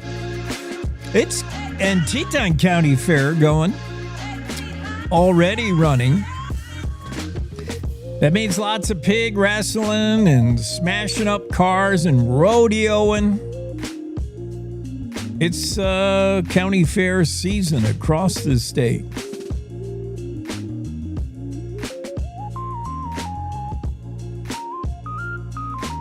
Andrew Rossi Stories, speaking of the traveling that nice stretch, that beautiful scenic drive between Cody, the city of Cody, and the east entrance of Yellowstone, kind of smack in the middle of that drive is Wapiti, Wyoming, where if you stop to fuel up, make sure you don't drive off with the gas pump still in your car. Is becoming an issue. Andrew Rossi's story about yet another person driving away with a gas nozzle stuck in their vehicle. The owner of the gas station in Wapiti, frustrated for the fourth time this summer, a driver pulled away with The pump, nozzle, the hose, all still connected to the car. These things are designed to kind of tear off without spilling fuel all over the place. That's lucky, because it could be even worse. Amanda Siebert, owner of the Red Barn, said people fill up. They forget they were filling up, and then they drive off with the whole caboodle. And there's video evidence of it happening. Video or it didn't happen. Let's share that with you. Hopefully there's no naughty words. I wouldn't think there would be, but here's how it might go down at the Wapiti filling station. Is okay, there's my video. Oh, it's the pickup truck in the background, I see. And the pickup truck starts driving away. You still have the... Oh, actually, they do recognize in time. They probably pulled it loose. But they don't drive off. They just start driving, and then they're like, they get yanked back. Right? They do stop. Oh, yeah, the person gets out. Whoops. Yeah, I just saw somebody late at night driving with the hose dangling out of their car. Sparks flying everywhere. I mean, it's not safe. I just saw that. Remember, I mentioned that on a show about, 3 weeks ago. I was coming home from a DJ gig about 1 a.m. And I passed this car. I see this car ahead of me. And I see every once in a while a spark from the car. It's way out in front of me. I'm like, what? That person has something dragging. There's sparks flying. And with the drought conditions we're in, I was afraid that could start a fire. And as I get up closer, I see what it is that's causing the sparks. It's the actual, it's a piece of metal that's on the other end of the hose that has torn free of the gas pump. And the thing is still stuck in the car, and it's bouncing and dragging behind the car. And I pass the guy, and it's pitch black. And I didn't bother to try to make a citizen's arrest or a citizen stop, because, it's 1 a.m. You're on a lonely stretch of highway. And if some guy in a pickup is trying to stop you or slow you down, you're going to freak out. You're probably not going to stop. And I try to motion looking out my side window like, hey, dude, you're dragging the gate. But, it's dark and the person probably didn't see me. My brother has driven off with a hose in his car when he was visiting me. My brother is a cop. He should know better. He also drove away with a hose in his car. It must happen more than we think. I've never done it, but that doesn't mean, still time left. Maybe I will one day. It happened 4 times at the Wapiti filling station. I don't know who's filling up at the Red Barn in Wapiti.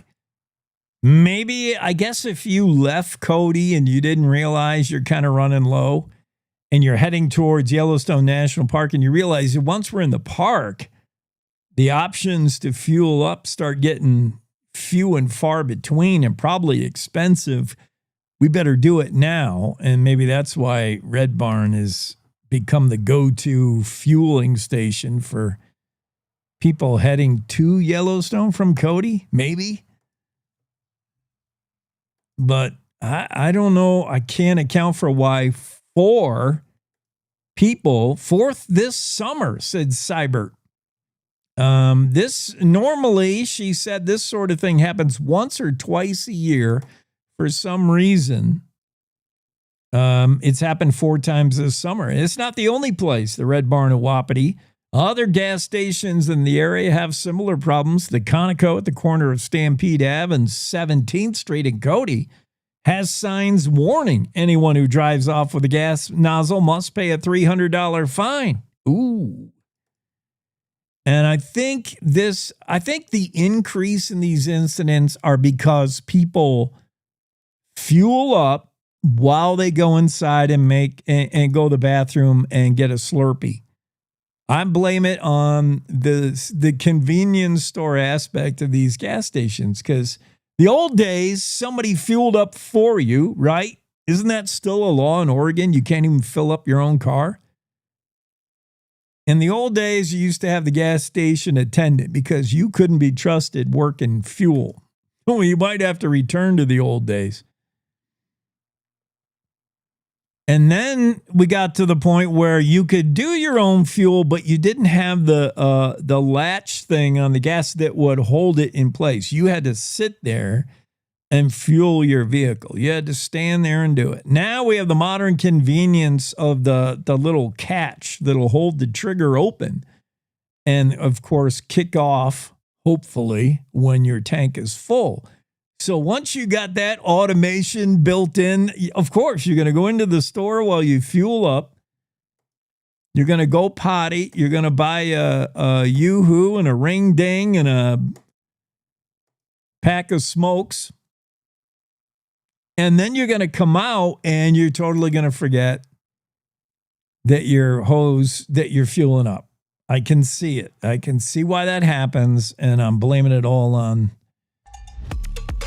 the way people fuel up now. Here's Rossi. We'll see if he agrees. Andrew, we're talking about that Wapiti Red Barn where people are driving off with a hose still stuck in their car. And it happens a lot, I think, more and more when people multitask. They start fueling and then they go inside to go to the bathroom and, buy a Red Bull. And then you totally forget that you're fueling when you come back out.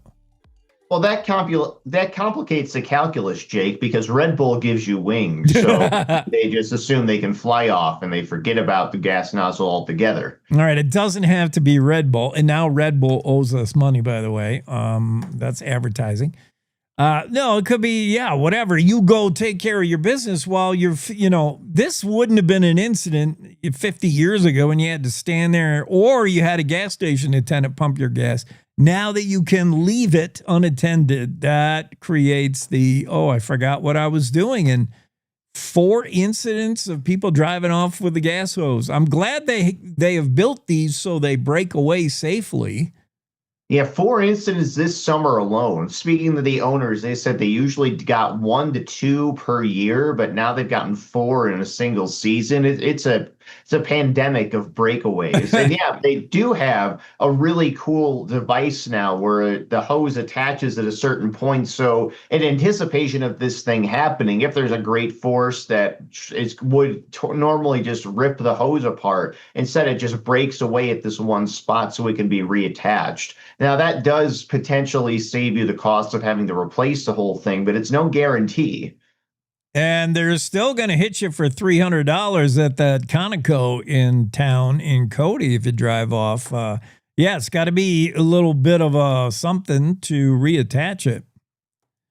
Yep. I mean, not every place may have that same technology available to them. I don't know. I've never thought to look for a breakaway on a gas pump before, but now I'm going to be looking everywhere I stop.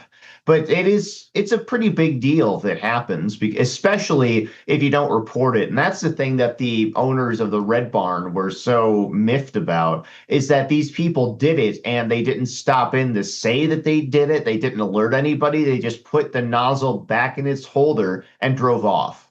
Yeah, that makes fueling for the next guy kind of difficult. So I've seen people definitely driving the hose, dragging around. They had no idea still miles later. But yeah, if you pull it off, oops, you went a little, you got to report that. But people today, Andrew. Yep. What more can you say? Well, you can only, by the way, Park County Fair is going on right now. Were you one of the boxers on Wednesday?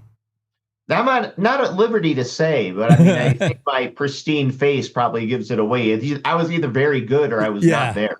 You must have won or you didn't do it. Yeah. Celebrity boxing, boxing matches, Park County Fair Wednesday. That big Crash 'em Up Derby is when? Tomorrow night? I think so. I think Saturday is the sold out Derby. Tickets are all gone. That sells out fast. It's county fair season all across Wyoming, and Park County Fair going on right now.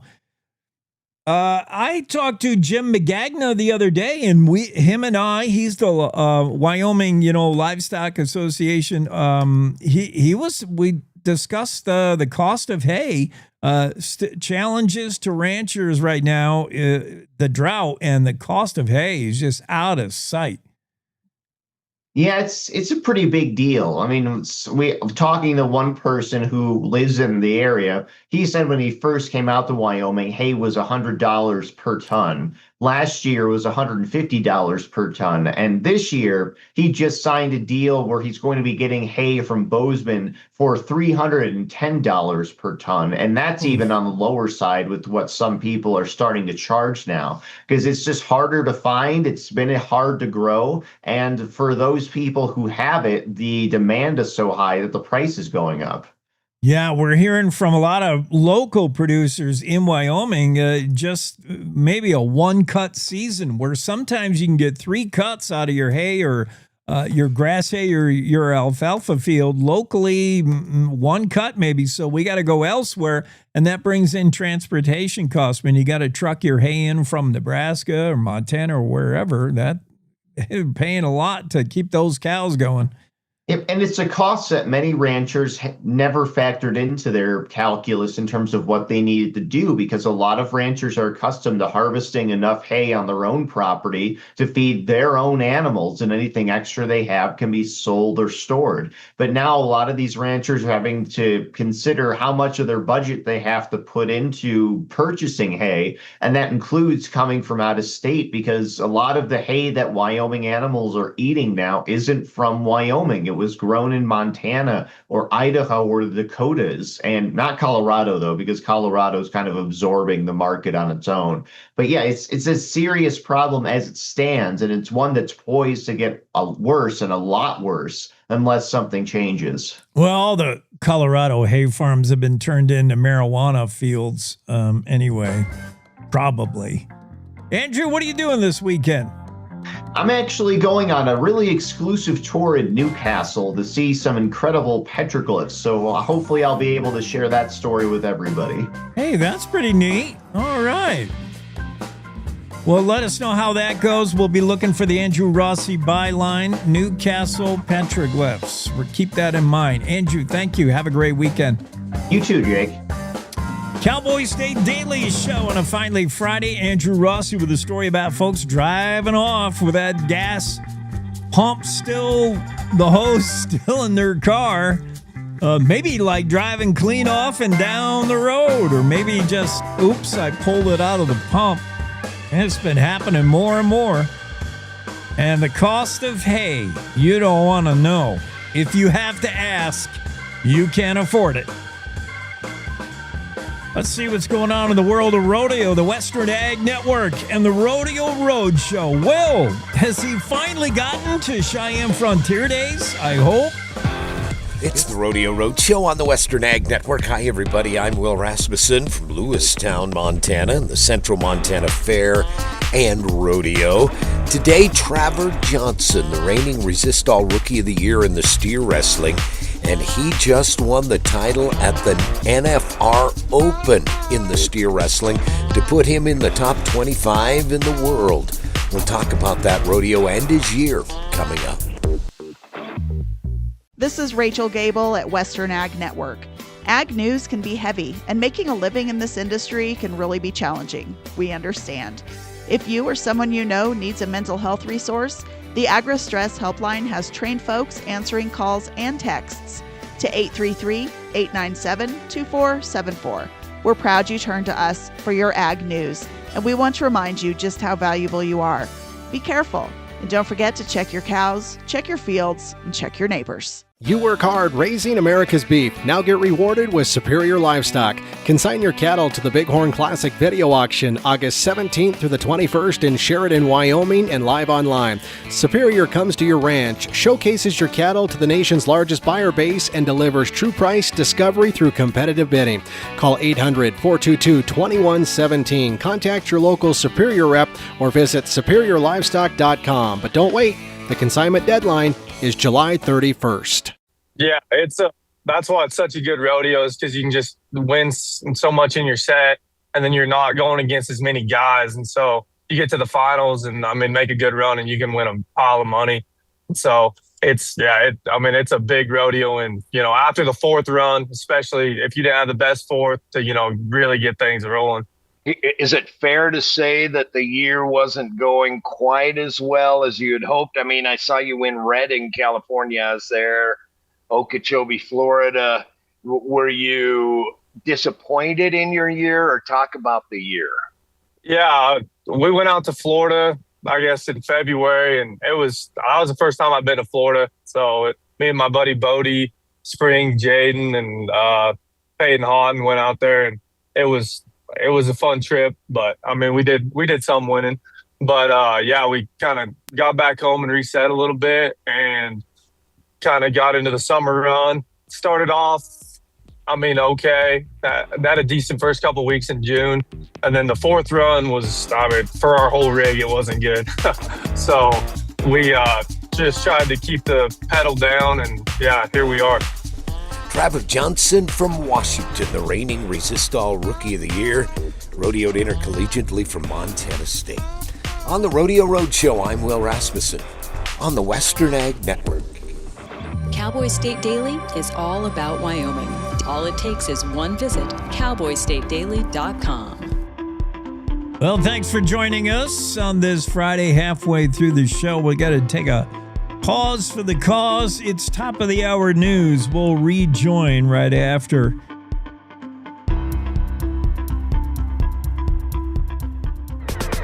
It's time to take a look at what's happening around Wyoming from the Cowboy State Daily News Center. I'm Reese Cowan, in for Mac Watson. Moments after lightning struck, Casper missionaries watched the Fish Creek fire explode to life and rushed 20 teen campers to safety. Cowboy State Daily's Colby Fedor reports that residents stayed behind to look after neighbors and livestock. As they were driving away, they said that they saw the mountain burning. The owner of Fish Creek Ranch nearby says that ranchers, if you know them, won't leave until they have to leave. So while most people were evacuating, he decided to stay to make sure everyone was okay, check on neighbors, check on people's livestock. And luckily, no injuries have been reported yet. As of Thursday afternoon, the Albany County Sheriff's Department said that the fire is now 50% contained. The area is still in a go evacuation mode, which means people need to be ready to leave at a moment's notice. As firefighters continue working to fully contain the Fish Creek fire, officials are asking the public to avoid the area so emergency crews can safely continue their work.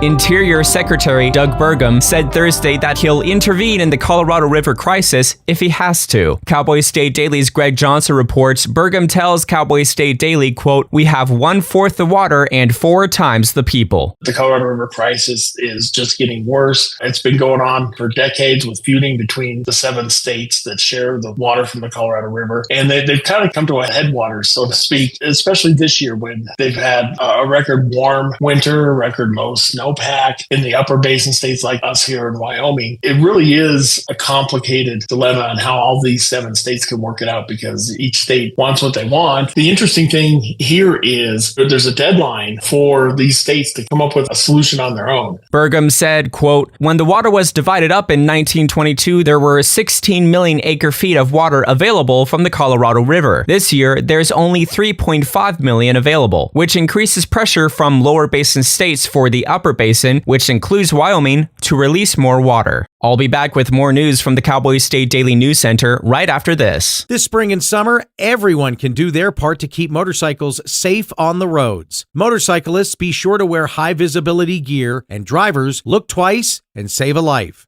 This Safe Driver Update is from the Wyoming Department of Transportation. Development, whether from wind energy or gas, is a landowner's choice. Private property rights have shaped Wyoming for generations. It's the Wyoming way. More information can be found at poweringupwyoming.org. Cowboy State Daily News continues now.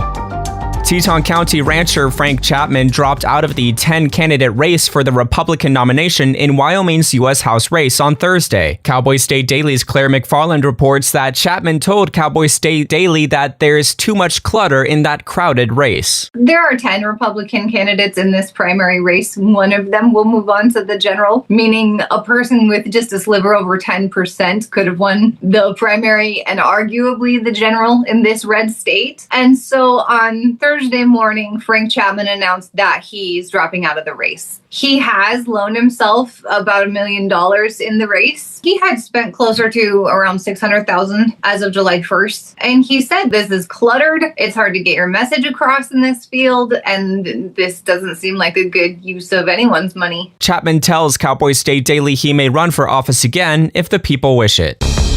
Skeletal human remains found in an abandoned building west of Cheyenne on Wednesday could take months to identify, investigators say. Cowboy State Daily's Colby Fedor reports that the discovery has renewed hope and fear among families of Wyoming's missing. So far, investigators say there are no signs of foul play. According to Desiree Tinoco, who founded Missing Persons of Wyoming, this news brings both shock and hope to families of missing people across the state and even across the nation. Tinoco, as well as Stacy Kester, the president of WyoFind Search, Rescue, and Recovery, both emphasized that it's important not to speculate, but both said the location immediately reminded them of Quinn Nash, a Laramie resident who went missing in 2024. He was known to ride his bicycle in the Happy Jack Road area. Tinoco said cases like this also remind people how many Wyoming disappearances remain unsolved, some dating back decades. She noted that many of those investigations are so old, the original investigators have retired or died. And that's today's news. Get your free digital subscription to Wyoming's only statewide newspaper by hitting the daily newsletter button on cowboystatedaily.com. I'm Reese Cowan, in for Mac Watson for Cowboy State Daily. There's a lot of need in the world, and if you're like me, it can seem too big to make a difference. But that's why I decided to start volunteering with Mercy Ships. Dedicating a few weeks or months of my life every year in the service of others has brought me more than I could ever imagine. Plus, I'm getting to meet people from all around the world and make lifelong friends. Hey, Michelle. And with so much to do here, there's an opportunity for everyone to make a difference. High five. But the best reason to volunteer is knowing that no matter what you do, you're helping change people's lives every day. Whether it's for 2 weeks, 2 months, or 2 years, when you volunteer with Mercy Ships, you'll find your purpose, your people, and your place in this world. And all you gotta do is visit mercyships.org today. I hope to see you soon.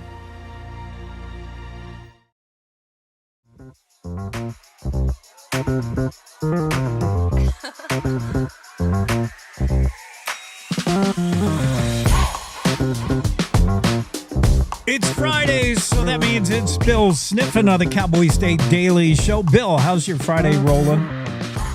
Well, it's a beautiful day here in Lander, Jake. It's hard to complain. The river's up, the creek's up. We had a lot of rain in the mountains, and now we're getting it in town. So it's all good.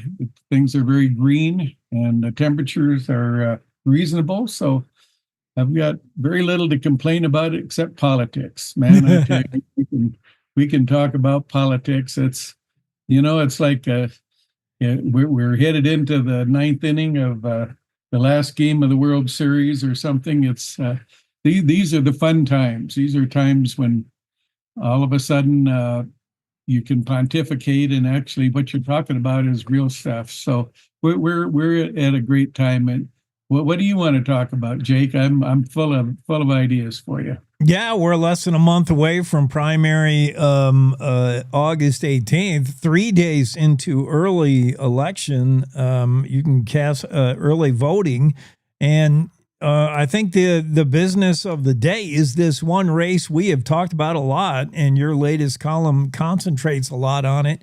The money being thrown around in the race for the U.S. House seat, and then news today or yesterday that Frank Chapman is out.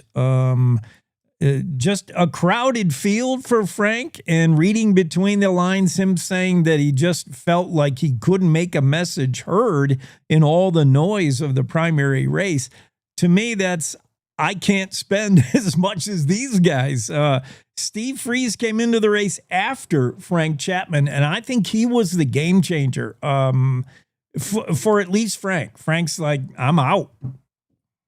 Well, it was a tall mountain for him to climb, and you're right. It was he and Freeze kind of became, in some people's eyes, as interchangeable Jackson Hole millionaires, and so maybe there's room for one, but there isn't room for two. And I have a hunch that had Chapman realized that Freeze was coming in, he probably would never have jumped in, but still, he spent over $1 million, maybe more.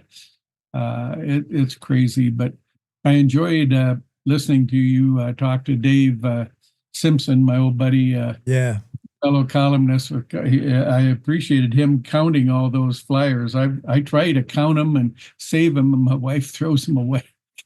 She thinks they're junk mail.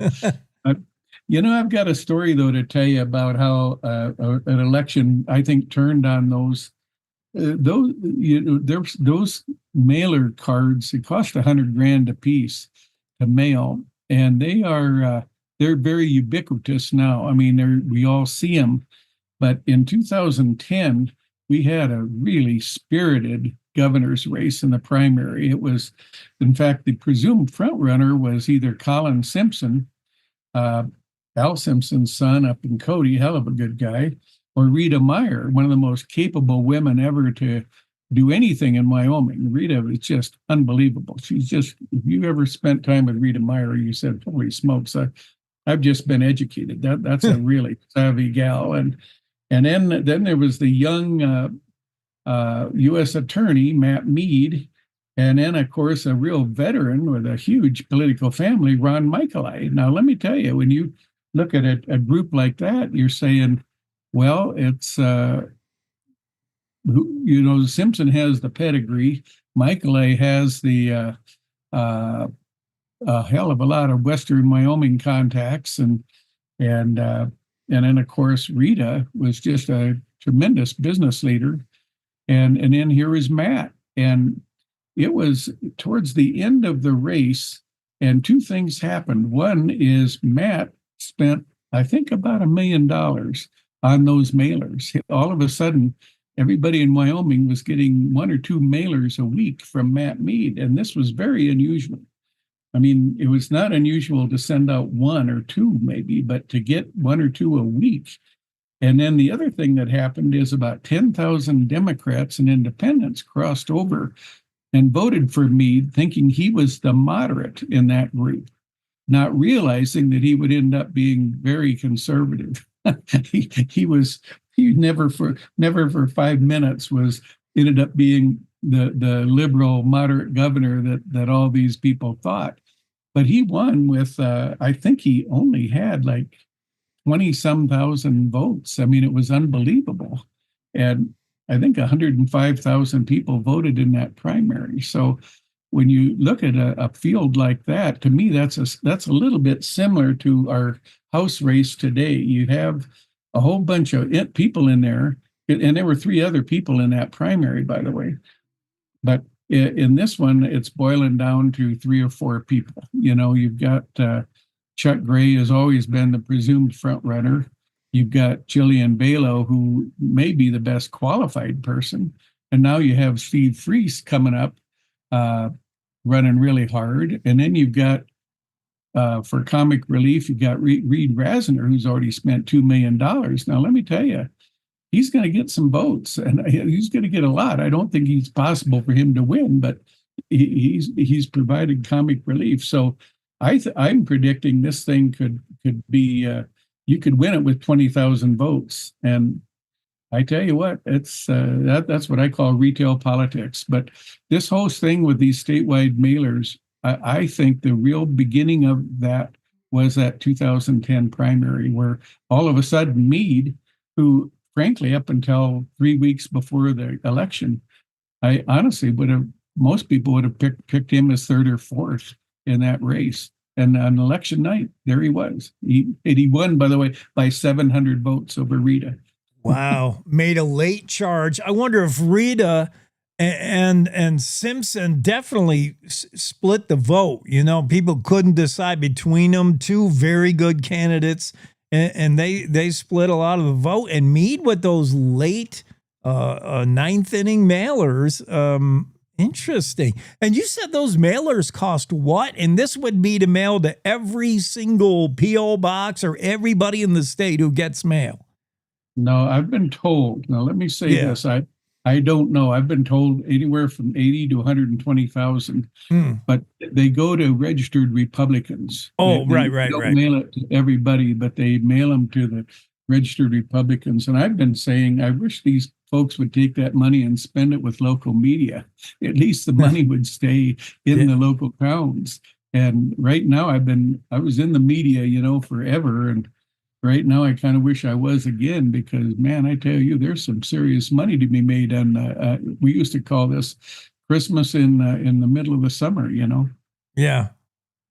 But anyway, but yeah, that race, so this race here, we're at the point now in the general election.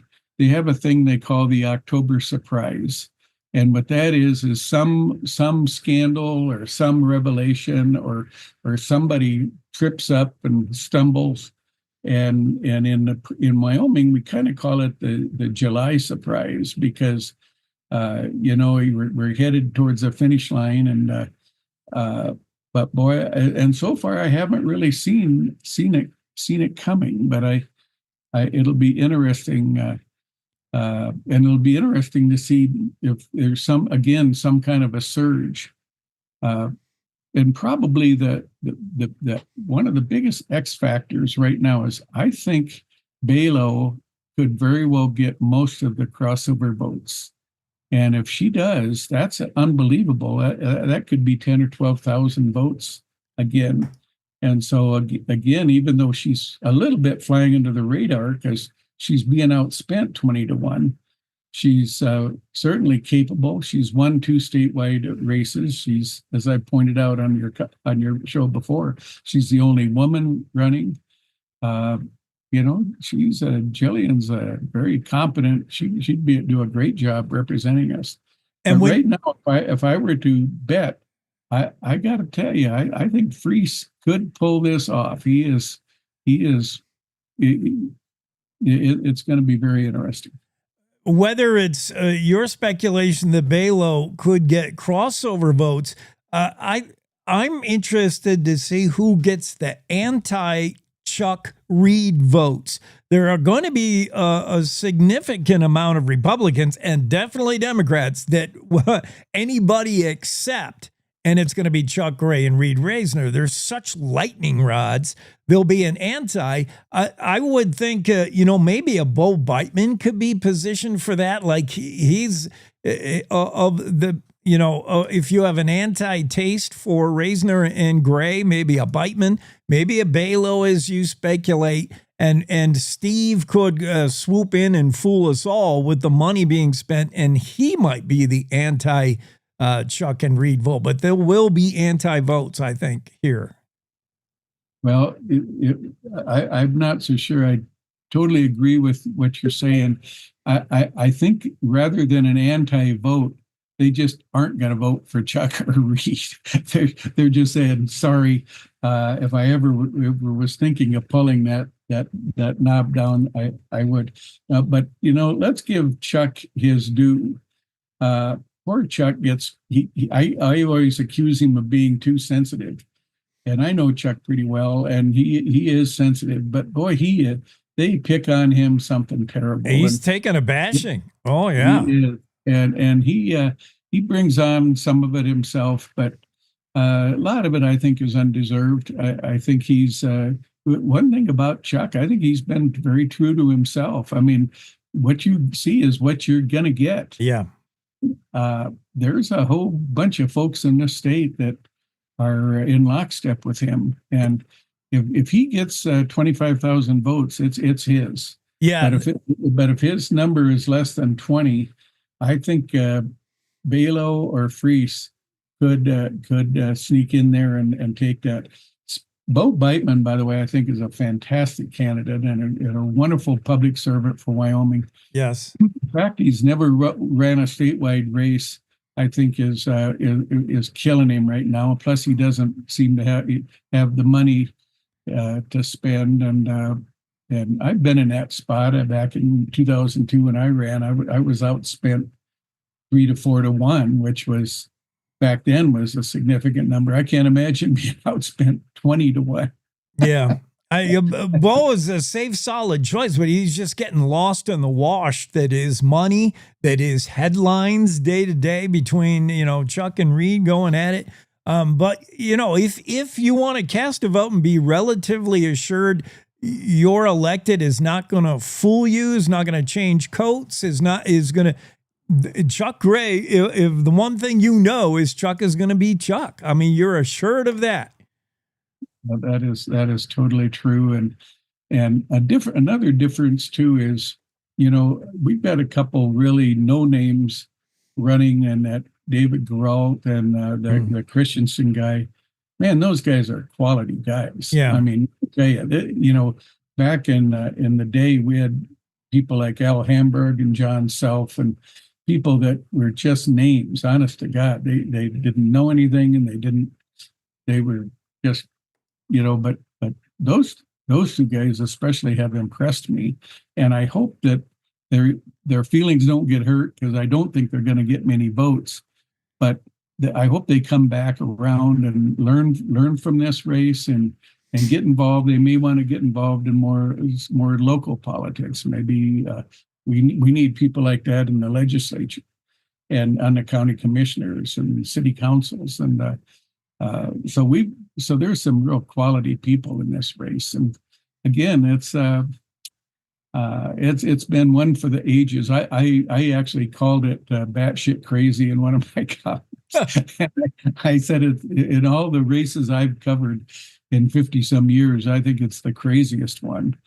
And I talked to another one of our colleagues, Joanne Barron, who's a real political expert in Wyoming, and she agreed with me. She says, I can think of more intense races, more important races, but I don't know if I remember one, and I hope I'm quoting her correctly, but that we're literally, this one is just kind of, it's just off the charts. There's enough craziness in this thing that somebody should maybe at some point do a master's dissertation or a doctorate on this race, go back and analyze it. No, it has everything from name calling and throwing a lot of shade and throwing a lot of money, and then just being crowded. I mean, 10 candidates until Chapman withdrew. That's it's got it all. I've got my column coming out as another political column coming out Sunday, but in there I tell this story that back in 1978, Ed Hirschler, in his second race, was getting clobbered by John Oslin up in Gillette. And he had a brilliant guy running his campaign named John Jenkins. And Jenkins just masterminded this tremendous comeback by Hirschler. And Hirschler literally snatched victory from the jaws of defeat. Now, this is 1978, before you were born, Jake. But anyway, it was so I wrote a column. I was, as publisher and editor of the Lander newspaper, I wrote a column where I accused Jenkins of peaking too early. And he got really, he actually got friendly umbrage, took friendly umbrage at that. And he gave me a line I never forgot. He said, "Bill, I'd rather peak a week early than a week late." Yeah. And I've always remembered that. And I'm watching in this race, you've got Chuck arguably maybe peaking early. And you got Balo kind of, who knows? And how she's going to do, because I do think the key to her are the crossover votes. But then here's Freese, and it's like the Kentucky Derby. And that horse that started way in the back. And he's galloping and galloping and galloping and galloping. He's coming around, and that final turn, he's coming around. And does he have enough gas in the tank to get to the finish line first, or does he get there too early and then fade? I tell you, it's to political observers, this is just heaven to be able to pontificate and talk about these things and to speculate, because it's just so much fun. And then you watch what they're doing, and you watch these political minds, and like Bill Novotny, he's a veteran political pro, and he's running Belo's campaign. And someday I want to talk to Bill about all this, because you don't have any money. I mean, you have plenty of money, but nothing like what these other guys are spending. And you've got a great candidate, and you've got the opportunity because of 9 candidates. But what the heck do you do in the last 3 weeks? Man, I tell you, it's all I know is what you do is you just don't let up. That's the main thing. You sure in the heck don't go fishing. You don't take a day off, spend time with your grandkids. You better be hitting the ground running. It's funny you mentioned former Governor Herschler. We're going to talk about him later with Rod Miller concerning data centers. He was one of the greats for sure. Thanks, Bill. Okay, good to see you. Have a great weekend. Cowboy State Daily Show with Jake. Next up, we'll have a chat with outgoing Pete Obermueller, who is leaving that job with Petroleum Association of Wyoming, taking a new gig at UW. And we'll talk to him about what is the future of PAW right after this break. Park County Fair's back this July. Happening all week is the thrilling Carnival Midway.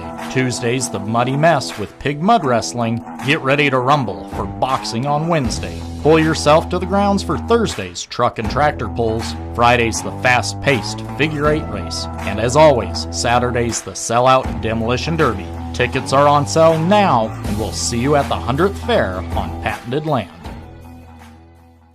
This is the Cowboy State Daily Radio Network. I don't think that many kids in my son's school even do it. He makes fun of his friend who vapes. He would never try it. She's into soccer. She's on the honor roll. She's just not the type. No way. No way. No way. No way. My kid would never vape. Get your head out of the cloud. Today, nearly 8,000 kids will start vaping. Maybe even yours. Learn about the dangers at talkaboutvaping.org. Life's daily battles are not meant to be fought alone. We're not powerless, so long as we don't lose sight of what's important. Don't be afraid to seize that moment to talk to your friends. Cloud, you okay? Because checking in on a friend can create a safe space. The first step on our new journey. You coming? Reach out to a friend about their mental health. Seize the awkward. It's totally worth it.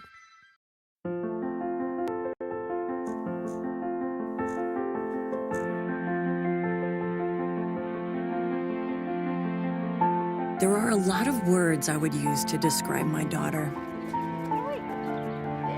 Kind, strong, hilarious. When I think about how much she's experienced in her life, on a journey that we're now on together as a family, I'll make you something to eat, okay? we can't help but be inspired by her every day. Hey, Mom, we're about to start the movie. Oh, yeah, I'll be right there. Okay. So really, we're the lucky ones.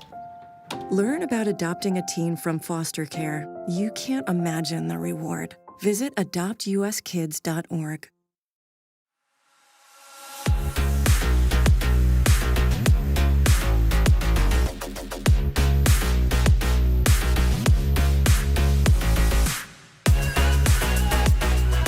Cowboy State Daily Show. Pete Obermueller is with us. Okay. You know Pete from the current gig, Petroleum Association of Wyoming. but departing to fill a new role starting late next month with UW in the School of Energy Resources. Pete holds a master's degree in public policy. You've been doing public policy your whole career, really, ever since they let you out of Natrona County High School. So, maybe before that. Yeah, even in school, yeah. I was a nerd, Jake. I was a nerd. Oh man! So is the Petroleum Association going to be okay with life after Pete? Leaving it in good hands. Oh heck yeah, they're going to be great. The association is great because the association is the members, and the members are the the men and women who are out there drilling for oil and gas in Wyoming and getting it done every day. I just speak on their behalf sometimes on your show and other things, but it's a great job. We've done some really cool things in the past 7 years, and there's going to be a lot of really good people who are going to want to fill this spot. So I'm excited for PAW. It's got a bright future. So the timing, you ride off into the association sunset at a boom, really. When you talk about boom bust, things are looking good for petroleum in Wyoming. It is. I was just looking this morning. We're sitting at around $86 a barrel for oil today. It's been a little bit of a wild ride for obvious reasons that you all know about. That's the everything going on in the Middle East and Iran and all of that. It's the market's kind of, I don't know, it's having a bit of an identity crisis about what's going on in oil. So it's up on news and down on news and up on news and down on news. I think that peaked at 113 or something like that, and then dropped all the way down to 62 or something a couple days later, and now 86. So it's a little bit wild, but really for the past couple of months, it's been sitting at a level that's pretty good for Wyoming. I remember, it wasn't that long ago, pre-Iran conflict, we were talking about what would be sort of that trigger point that would encourage oil producers to get after it. 60, I think it was high 60s a barrel. Certainly 100 looks good. What does that volatility at Wall Street mean? Does it mean anything to Wyoming producers, or are they thinking, look, we're pro oil now. It's great that it's 100. Maybe you can't count on that next week, but still, it's drill. Yeah, I always like to say, Jake, I always like to say the sweet spot for me, it just is about $80, like kind of about right where we are right now. That's a good spot. That's a spot where people want to invest in oil and gas. People want to get projects done, put some capital into Wyoming and get people to work and that kind of thing. But it's not so high that hopefully the price of the pump doesn't keep going up. I know that's been a trouble for folks, but usually that's an okay spot. Gets up into 100, that kind of thing. It's a little bit Wild West. So I like 80 as the sweet spot. And to your question about how do my guys think about it? They think in the long term. They're looking at it right now and they're thinking, okay, right now it's probably good. We can put some capital in. We can get a project going we may not have done last year or 2 years ago, but they're not out there just standing up rigs all over the place. We have 17 rigs in Wyoming this week. We've been at about between 15 and 17 for the past year. So you're not seeing sort of wild, dramatic changes in new drilling in Wyoming. Pete Obermueller with Petroleum Association of Wyoming. So how long were you doing that? What I'm trying to think of how it has gone, the history of your role, and who might be next. Who would the association be looking for? Yeah, well, I started in 2019, Jake, and I was sold a bill of goods. The PAW board told me it would be an easy job, and that first year, 2019. Turned out to be a challenging year because we completely rewrote how we do permitting in Wyoming. It was a massive reform, the biggest kind of reform in permitting that anybody could remember. And we got that done. And actually, that reform has been really successful. Talk about a thing that nobody, your eyes will glaze over in 2 seconds if I tried to explain it. But let me just tell you this. We were having a lot of trouble moving from permits to drilling back then. And we reformed that system, and it's really worked. And it's sort of a kind of an unsung activity that has allowed for drilling to happen in Wyoming that kind of just goes to show the partnership that industry has with our agencies that regulate oil and gas and with the government in Wyoming, and the partnership of making sure drilling can happen. That was 2019. And then we had 2020 after that. So it's, which, you know everything about that. So that was, it's been a wild ride. So it's been fun. And, I think what they, what PAW wants to be, I mean, their mission is to be the voice of oil and gas in Wyoming. And so what they're looking for are people who are passionate and energetic about oil and gas production in the state of Wyoming. And that's not hard to find in Wyoming. There's a lot of people really passionate about that. So I think there's going to be a lot of interest. How much interface did you have and does the job have with your peers in other states? Are there peers in other states, associations in other drilling states, oil states? Yeah, for sure. Pretty much every oil and gas, well, not pretty much, every oil and gas producing state has a state association like PAW, like the North Dakota Petroleum Council, Utah Petroleum Association, Colorado Oil and Gas Association, et cetera.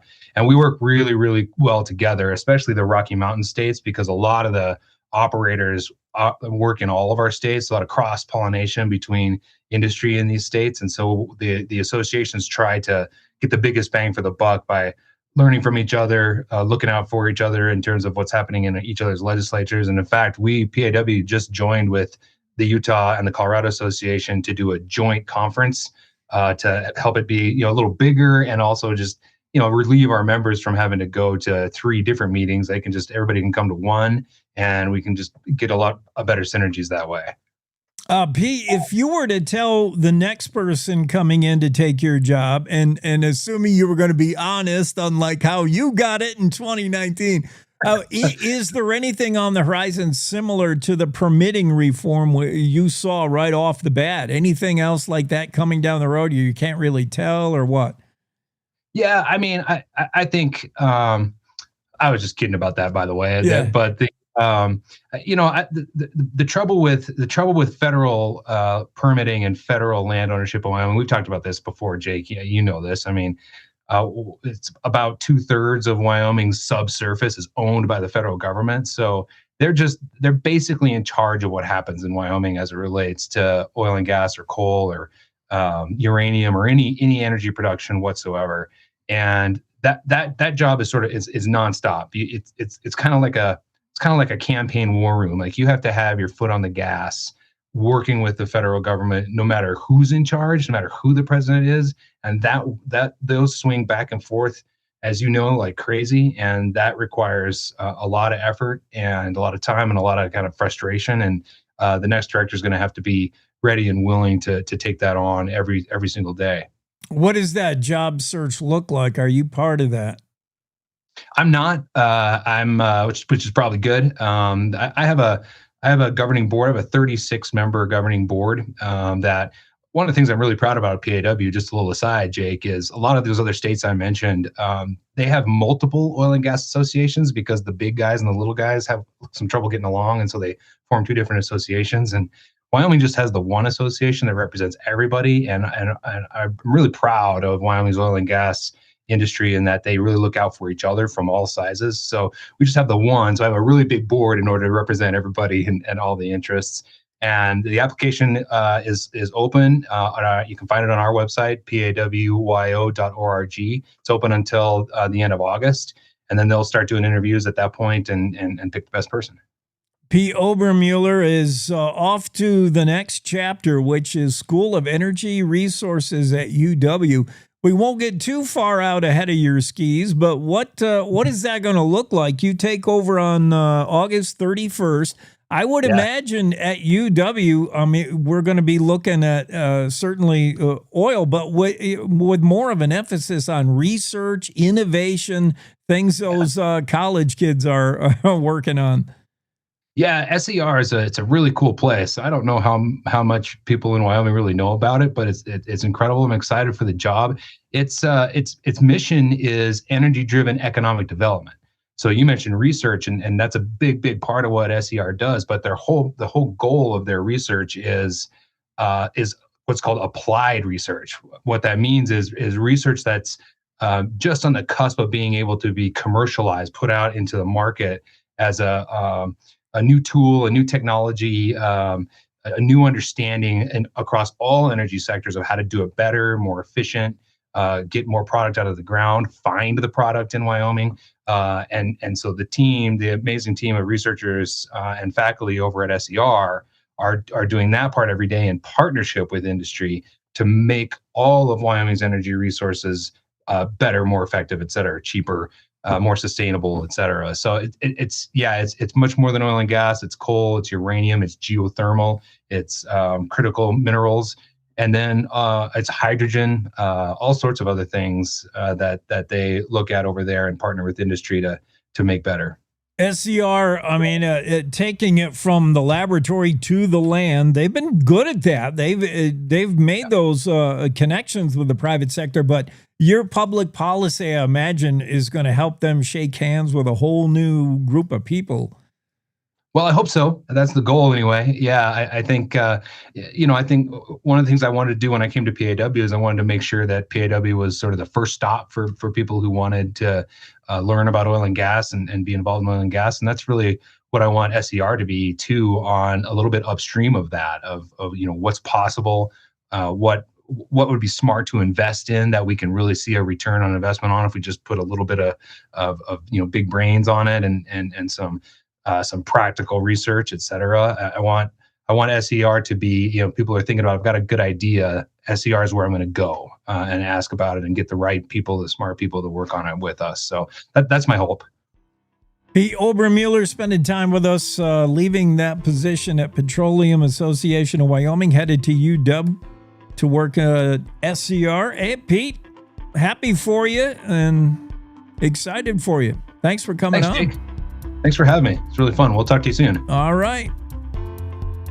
Cowboy State Daily Show continues here on a Finally Friday. We'll get Aaron Browning here. We'll talk Wyoming Patrol with Wyoming Highway Patrol, where the rubber meets the road. Maybe the speeder of the week. I don't know where we're going. Aaron and I have not created an agenda. We'll just go where spirit moves us right after this. This is Robert Short, candidate for Secretary of State.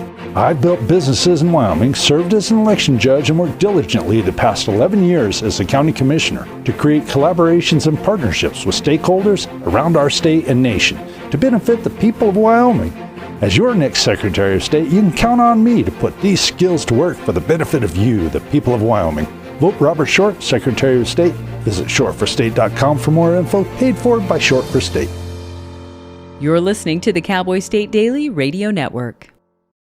Who can you turn to for news you can trust? Your local TV and radio broadcasters.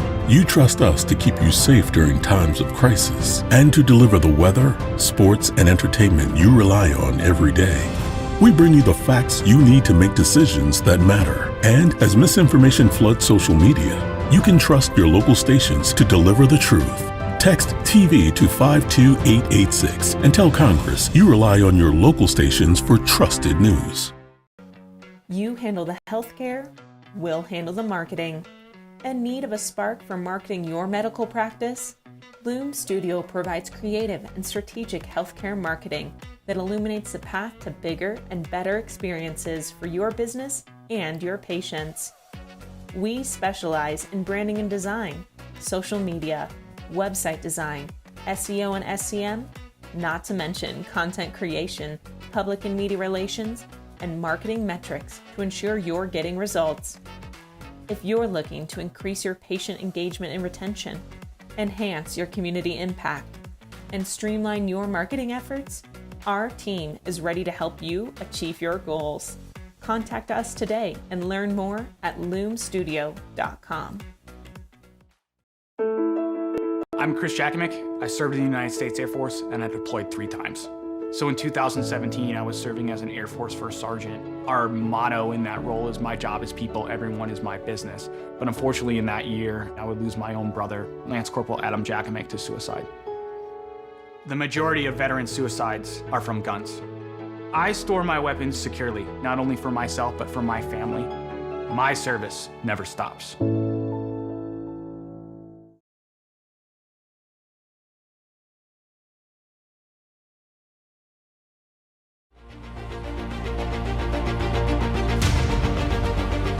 Aaron Brown is with us, Wyoming Highway Patrol Chat every Friday, just to get you ready for the weekend. Aaron, how you doing on this Friday? You know, it has been a busy one so far. It's been busy as usual throughout all of Wyoming, but we're also having Frontier Days down here in Cheyenne. So our guys are definitely staying busy out there. Yeah, I would imagine. We talked a little bit last week about the preparation for this, how many additional people are in the Cheyenne area just for the daddy of them all. Hundreds of thousands more people, and hopefully behaving well on the road. You'd hope. Unfortunately, last night was a busy one. Oh, man, what happened? And well, I unfortunately can't go too much into detail. We'll have more information later as the investigations continue, but all three of these are active investigations, so I don't have a lot of detail. What I do have is preliminarily, from the preliminary reports I have right now, it's looking like we had across the state between midnight and 4 a.m. last night, 4 fatalities across the state. And it looks like 3 of them were here in Laramie County. Okay. Now that there's no connection right now, like that it was connected to CFD in any way, if people were doing, bad decisions related to that. But that's what we have right now. And it's when you have stuff like that, sometimes you just have things happen. Other times it's decision making. And we've talked about how many times, when you have a crash and people get ejected, you'll have that sort of thing happen. Buckle up, wear your seatbelts, don't drink and drive, all sorts of that. And I don't know what the cause was yet. So I just know that I can confirm we had, multiple fatalities last night. And so it was a busy night for our troopers for sure. Especially here in Troop A. And it's going to continue to be busy because while we're dealing with Frontier Days and we're so thrilled to help with it, it's a lot of fun for especially we've had different troopers drive our old Buick through the parades here. Oh yeah, which has been a thrill. But the other side of that is after Frontier Days is open, our troopers across the state, especially along I-90, I-25, US 85, US 26, 16, 14, they're going to stay busy because Sturgis is here. Oh, right. Coming up. That was my main thing I was going to talk about is no matter where you are, Sturgis may be in South Dakota, but a lot of that migratory movement is going to be coming straight through here. We are part of that migratory path. So you're going to see hundreds, maybe thousands of motorcyclists coming through Wyoming, a big influx, mainly cruisers, but all kinds of bikes. And so it's not just bike safety, because we want riders coming into Wyoming understanding, hey, don't drink and ride. It's a bad idea. And drinking and driving is a bad idea, even more so for riding. So never ride impaired. Watch out for hazards here. So in Wyoming, what do we have? High crosswinds. You can get blown over real easy here, especially during dawn and dusk. Wildlife, especially deer, antelope, depending where you are, elk. And it doesn't take much for when you have a bike going at highway speeds.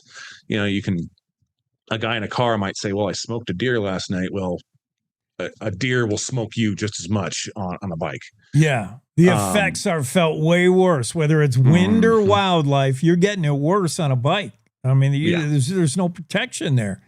Right. And speaking of protection, we highly encourage everyone to wear their gear, to wear protective gear, wear your leathers, wear a helmet, DOT certified helmet, eye protection, that kind of thing. Because again, we're going to have bugs and you don't want one of those in your eyes. Yeah. On the other side, though, we have our Wyoming natives, and we have people driving on their daily commutes to work, going through the countryside, going through our back roads, our 2-lane highways. Number one, 2-lane highways are far deadlier than our interstates. I think there's this misnomer in our heads that the interstates are faster and there's more traffic, therefore they're more dangerous. And it's statistically, it's not true. Now, yes, when something does go wrong on the interstate, we see what happens. It's bad. But we see things go wrong more often on 2-lane highways. Yeah. And that goes double for bikes. The oncoming nature of traffic, especially when you mix in some slower moving vehicles, maybe an RV, people are they're too much in a hurry. They want to pass. And sometimes you do not estimate, well, how much time you have to make that pass before somebody coming the other way. Yeah, exactly. And so with that high volume of motorcycles coming in, drivers, we're asking you guys to, number one, check your blind spots twice. Motorcycles they can slip right into that blind spot real easy. Yeah. So check your blind spots. And the phrase goes, look twice, save a life. And during the summer, we have an influx of motorcycles anyway, because we have awesome roads for riding on, whether it be our dirt and having adventure bikes going on our dirt roads, or it be cruisers and sport bikes on our highways. It doesn't matter. Either way, it's nice weather. Everyone's going to be out. So look twice, save a life. Yield to left turns. The single most common driver involved crash with a motorcycle happens during left-hand turns at intersections. So if they have the right of way, make sure you're yielding. And then anticipate group riding in wind. Experts expect motorcycles to travel in groups, shift positions within their lane, avoiding debris. They're going to move around. They may not just stay, pardon me. They may not just stay straight. They may end up moving around to avoid potholes, debris, that kind of thing. Just be ready and be aware.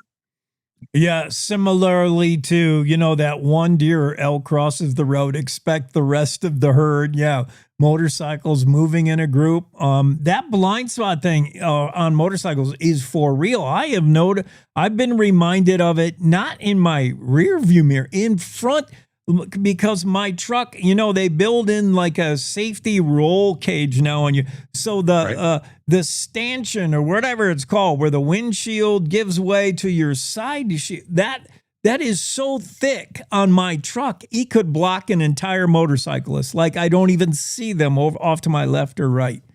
You could. Yeah, absolutely. And it's difficult to just drive, minding your own business, and suddenly you have bikes, in your blind spots, and it's hard to see what you're doing sometimes when it comes to bikes. It's hard to always tell that they're there. It's debatable, the whole loud pipes thing. I want them to hear me. You may or may not hear them depending on how loud your car is, or how soundproof your car is, for that matter. So don't rely on just hearing them. Use your eyes and stay aware. And motorcyclists, most experienced riders already know this, but ride like they don't see you. Ride like you're invisible. In other words, assume that they can't see you, and make sure you're riding in a way that keeps you and others safe. Aaron, I want you to mention also single vehicle accidents. Wyoming seems to, if there's such a statistic, we got to be pretty high on that. It's not always a collision with wildlife or another motorist. A lot of times it's just you, maybe sleepy driving, maybe you're inattentive and you try to overcorrect. So many single vehicle accidents that could be avoided. You're right. We see it a lot. I don't have the stat right in front of me. What I do know is when it comes to our fatal crashes, and just crashes in general, we do see a lot of those single vehicle, especially rollovers. Yeah. Single vehicle crashes. Another example, and they happen for different reasons, right? One of the things we consistently see in Wyoming crashes, the causes of them, we've talked about this, is number one is speed, right? Easy to lose control of your vehicle, easy to not negotiate a turn because you're going too fast. You don't have to have another vehicle show up for you to crash. I mean, let's look at two different examples. Last year's viral video that we had of that Mustang going off Beartooth Highway. He took the corner too fast, ended up rolling. Thankfully, he wasn't too injured, thankfully. but he took the corner too fast and rolled his vehicle. Couldn't negotiate the turn. Another example is just recently, you may have seen the video on Facebook. We haven't reposted it, but it's been all over Facebook. We had pictures of it. Is over in Rock Springs, we had a semi take out an entire column from one of our bridges. Oh, I did see that. Mm-hmm. And that could be caused by all kinds of different things. I believe it's still an active investigation, so I don't know the cause yet. But something like that can be caused by inattention, driver inattention, maybe paying too much attention to your phone, or it can also be fatigue. That's another big one, is falling asleep at the wheel. That is one I would say is a big deal. Speed, driver inattention, and then of course driving drowsy, driving tired. When you're sleepy, it's the same as driving impaired. Aaron, another thing that may be counterintuitive to some people, you would think that in Wyoming, highway accidents or fatalities or any kind of highway incident happens more in winter. But I think the numbers would show it's more dangerous driving in summer. It's probably just the sheer volume of traffic. I mean, got a lot of tourists, a lot of folks in the state that aren't from here, and everybody's driving around. Well, if I look at my stats right now, I have my stats of my fully investigated fatalities here. Yeah. Since 2022 through today, so including 2026, we're looking at the top 3 months are July, June, and August, followed by September and October. And then winter, the lowest month is March with 27. The highest is July with 59. And then September through May, which also, September, October, February, out of nowhere, and April and May are all in the 40s. And then finally, December, January, and March are the lowest. So you're right. Summer does seem to be the most dangerous. It's simply because there's different, well, it's not simply, there's multiple reasons, right? So it's not always because there's bad weather. I would think, I tend to think Wyomingites, especially out in rural areas, tend to be halfway decent at driving in bad weather. Yeah, we're more careful, I think. Mm-hmm. Yeah. And then it's easy to kind of let your guard down in the summer because it's dry roads, sun's out, it's our big, beautiful blue skies. What can go wrong? And next thing you know, something's going wrong. Because we let our guard down. It's also influx of traffic. You're seeing more cars, more motorcycles, more everything because the weather's nice. Let's go traveling. Let's go on vacation. You see tourists coming through. It's not just our folks. It's people coming through the state. And so you see the influx of traffic plus people letting their guard down. This is why we had a fairly a lot of the crashes I feel like we had during this winter in 2026, our numbers are not that far removed so far. Our top month this summer or this year was February. So far, followed by June. June and February tied with 10 fatalities. July may take that spot after a little bit. It's looking like July is turning out to be a particularly deadly month this year. Not above average, just of this year. But one of the reasons we think February had so many fatalities compared to other winters, we didn't really have a winter. And so we think people kind of let their guard down and or that's when those transition months, when we're going from fall to good roads to all of a sudden winter, those first month, even the experienced of us Wyomingites have to learn how to drive in snow and ice again. They're like, oh yeah. You get a reminder. You're like, oh right, it's slippery. And since we didn't have that all winter until February, I think became the new November or December, because that was the month where we finally did get winter. And we're like, oh crap, we forgot how to do this. Yeah, exactly. And so there's that. And then now in summer where we, are present where we are right now, people just need to make sure they're staying aware. Yeah, it's just volume. There's so many other motorists out there. There's a lot of people. They like to come to Wyoming, come to Cheyenne Frontier Days. Next Friday, hopefully, Aaron, you can tell us what's going on, or tell some of our Cowboy State Daily reporters what happened in the Cheyenne area. It's just too many fatalities. That's too much. It is. And we want keep an eye out for the Speeder of the Week. It's not up yet, but keep an eye out for that one today. And then I do know they're not the Speeder of the Week, because I didn't get any pictures from our troopers, or this trooper. But I do know we've had multiple speeding tickets during CFD of 100 miles or more on I-80. So we're out there. We're watching. Obey the speed limit. Don't drink and drive. Put that phone down and buckle up. I mean, 100 is not, I just had a momentary lapse. I'm going a little bit over a little bit, I was listening to a hyped up song on the radio. No, 100 is like intentionally, I am driving 100 miles an hour, and I guess I don't care. You're going to get lit up. Exactly. That's what's going to happen. We're watching. Thanks, Aaron. All right. Cowboy State Daily Show. That's Aaron Brown, Wyoming Highway Patrol. And hey, the end goal is to make sure we're all safer on the road. Everybody wants to make the trip with the intention of coming home. I mean, that's the whole point, right? Going to Cheyenne Frontier Days, and you want to come back from Cheyenne Frontier Days, and we're trying to make sure everybody does. One final hour coming up in the show, and it should be a good one. Renee Jean will start us off. Fred Devish, the Crook County Commissioner Chair, will be on and talk about the challenges in Crook County. They just don't have enough money to go around, whether it's for libraries or an ambulance to rural areas. Budget crunch, and they just finished up the 2027 fiscal year budget, by the way.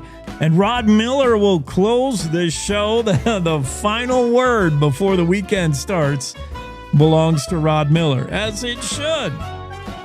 That's all coming, so don't go far. Cowboy State Daily Show with Jake rolling along on a Friday. It's time to take a look at what's happening around Wyoming from the Cowboy State Daily News Center. I'm Reese Cowan, in for Mac Watson. Moments after lightning struck, Casper missionaries watched the Fish Creek fire explode to life and rushed 20 teen campers to safety. Cowboy State Daily's Colby Fedor reports that residents stayed behind to look after neighbors and livestock. As they were driving away, they said that they saw the mountain burning. The owner of Fish Creek Ranch nearby says that ranchers, if you know them, won't leave until they have to leave. So while most people were evacuating, he decided to stay to make sure everyone was okay, check on neighbors, check on people's livestock. And luckily, no injuries have been reported yet. As of Thursday afternoon, the Albany County Sheriff's Department said that the fire is now 50% contained. The area is still in a go evacuation mode, which means people need to be ready to leave at a moment's notice. As firefighters continue working to fully contain the Fish Creek fire, officials are asking the public to avoid the area so emergency crews can safely continue their work. Interior Secretary Doug Burgum said Thursday that he'll intervene in the Colorado River crisis if he has to. Cowboy State Daily's Greg Johnson reports Burgum tells Cowboy State Daily, quote, "We have 1/4 the water and 4 times the people." The Colorado River crisis is just getting worse. It's been going on for decades with feuding between the 7 states that share the water from the Colorado River. And they've kind of come to a headwaters, so to speak, especially this year when they've had a record warm winter, record low snowpack in the upper basin states like us here in Wyoming. It really is a complicated dilemma on how all these 7 states can work it out because each state wants what they want. The interesting thing here is there's a deadline for these states to come up with a solution on their own. Burgum said, quote, "When the water was divided up in 1922, there were 16 million acre-feet of water available from the Colorado River. This year, there's only 3.5 million available, which increases pressure from lower basin states for the upper basin, which includes Wyoming, to release more water." I'll be back with more news from the Cowboy State Daily News Center right after this. This spring and summer, everyone can do their part to keep motorcycles safe on the roads. Motorcyclists, be sure to wear high visibility gear, and drivers, look twice and save a life. This Safe Driver Update is from the Wyoming Department of Transportation. Development, whether from wind energy or gas, is a landowner's choice. Private property rights have shaped Wyoming for generations. It's the Wyoming way. More information can be found at poweringupwyoming.org. Cowboy State Daily News continues now. Teton County rancher Frank Chapman dropped out of the 10-candidate race for the Republican nomination in Wyoming's U.S. House race on Thursday. Cowboy State Daily's Claire McFarland reports that Chapman told Cowboy State Daily that there's too much clutter in that crowded race. There are 10 Republican candidates in this primary race. One of them will move on to the general, meaning a person with just a sliver over 10% could have won the primary and arguably the general in this red state. And so on Thursday morning, Frank Chapman announced that he's dropping out of the race. He has loaned himself about $1 million in the race. He had spent closer to around $600,000 as of July 1st. And he said, this is cluttered. It's hard to get your message across in this field. And this doesn't seem like a good use of anyone's money. Chapman tells Cowboy State Daily he may run for office again if the people wish it.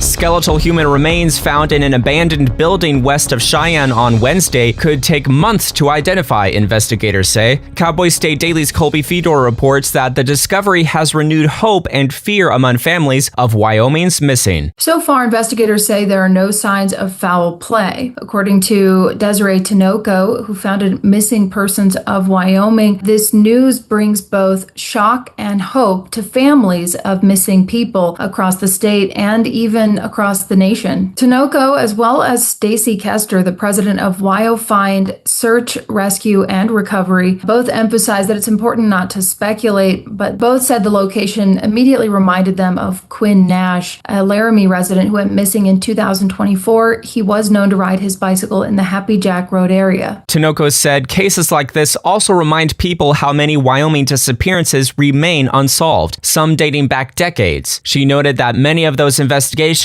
are so old, the original investigators have retired or died. And that's today's news. Get your free digital subscription to Wyoming's only statewide newspaper by hitting the daily newsletter button on cowboystatedaily.com. I'm Reese Cowan, in for Mac Watson for Cowboy State Daily.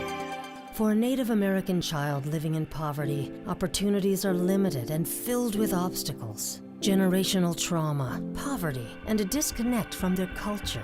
These children are looking for a new direction, a chance at a better life for their families and communities. At St. Lebre Indian School, Native American children get that chance. I like that they try to keep us safe. I do feel safe here. My favorite thing about Lebre is how they incorporate our cultural values into our everyday education. St. Lebre is more than a school. Here, every child gets the education and tools to become the change makers of tomorrow. Graduating from Lebre will allow me to attend bigger universities and colleges through their scholarship programs. Learn more about how St. Lebre is helping lead our children to a future that is proud, prosperous, and free. Learn more at stlebre.org.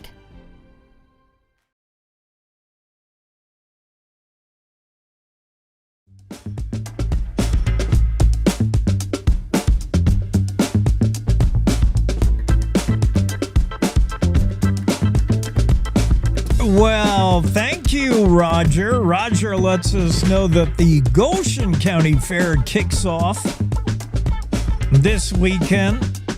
We were talking about its fair season. Teton County Fair underway. Park County Fair well underway. Closes out tomorrow night with a Smash 'em Up Derby. Goshen County Fair, now we learn, Roger says, kicks off with a free concert with Claire Dunn, the Colorado-based singer-songwriter. That'd be a great show to see Claire Dunn. And we're headed to Crook County later in just a little bit. We're talking with a commissioner there, one of the county commissioners, Fred Devish. And Crook County Fair is kicks off today or tomorrow, July 25th, I think, this weekend.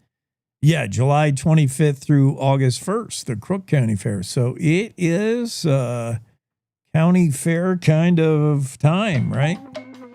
1, 2, Let's see what Renee's up to. She might be at a county fair. You never know where she's going to be. She was at Shoot 9, Daddy of 'em all, in Cheyenne Frontier Days. Were you? Now, I always have to ask whether you were really there, virtually there. I know you wrote the story. Were you in the cool? Yeah, I was there. Whoa, how bougie are you, Renee? Was that pretty cool? You have what a sight line, man. It was great. Yeah. I thought it would be pretty cool, but it exceeds expectations. I think people who spring for that will enjoy it. It's really cool up there in the sense that there's a breeze blowing all the time. It's shady, so it's not hot at all. It kind of felt like you were in air conditioning all day, even though it was hot outside. They got all the snacks, drinks, both alcoholic and non-alcoholic up there. You can get something to eat while you're watching. There's no lines. Okay. Now bathrooms are a few steps away. I mean, it's just like being in your own living room or something. Everything is there for you.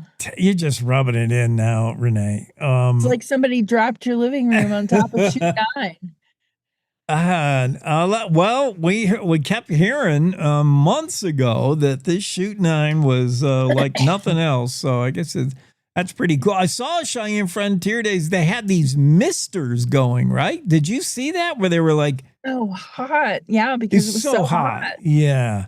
You don't need any misters up there in the skybox. Dang. And that finally, every Cheyenne Frontier Days, one of those days, it is going to just open up and pour rain. I saw they finally did get a deluge. Yeah. It was a swamp last night. But the rodeo goes on. Wow. It was like we were trekking in the Louisiana swamp. Dang. I was expecting an alligator to come up any minute and swallow a horse. That would be a fun new event. I know, right? Right in the middle of your team rope an event, rope an alligator. Just like that one kid roped a drowning man, the 14-year-old. Yeah, wasn't that a story? That was so cool. What a great story. Renee, there's a fancy ranch land for sale down in my neck of the woods on the Hoback River. I love Hoback River. Boy, yeah. I hate to see these big, vast ranch lands go up for sale. I hope they remain what they are, but there's no telling here. This is a historic place. 2,000-acre Wyoming homestead on the market, first time ever since 1888. Oh, man. This is the Fisters. 38 years. Yeah. Oh.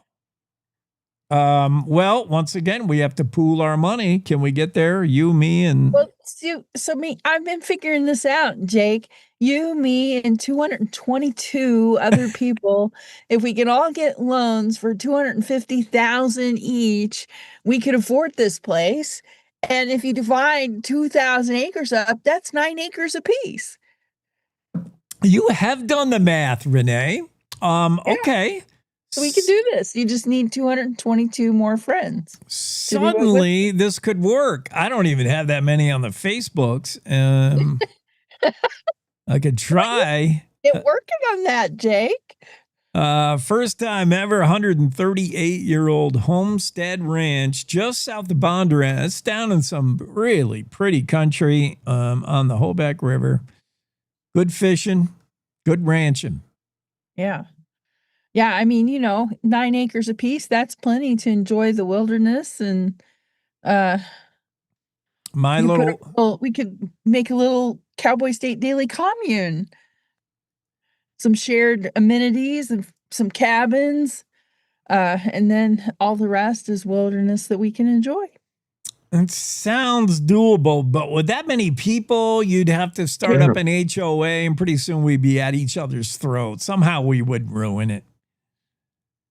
Well, you might ruin it. I wouldn't be the cause of our plan going up in smoke. No, it would be somebody else. Probably Rossi. Andrew would ruin it. We could even do some episodes of Survivalists there. Take people out. I like the way you're thinking, Renee. She's done the math. The numbers are working. We could maybe do it if we had a whole lot more friends and just some money. I talked to somebody the other day who called me, said he was in Buffalo for Longmire Days, now 9 years after the last TV episode, still going strong in Durant, Wyoming. Yeah, it's unbelievable, really. You know, a lot of the people I bumped into this year were new fans, too. These are people who had just discovered Longmire and just gaga over it and showed up in Buffalo to meet Craig, to meet Robert Taylor, and bring all their books to get their books signed. And it's like just really kind of an incredible phenomena with Longmire, this popularity that has just persisted for so long.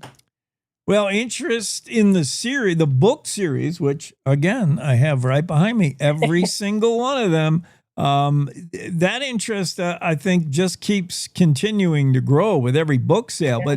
But it's been a while since you've seen it on TV, so I'm surprised it keeps going in Buffalo. It's been 9 years since the last TV episode. Yeah. We're coming up on the 10-year anniversary of no Longmire episodes, no new ones anyway. And Robert Taylor continues to make the trip, or he did this last one. He does that on his own dime, and he comes from the land down under. He's got a long flight. He turns down work to be here. Wow. Thanks, man. He plays, of course, Walt Longmire, the sheriff. Yeah, perfectly cast. And the other one, the love interest, undersheriff. She's cast well too in the TV thing. Yeah.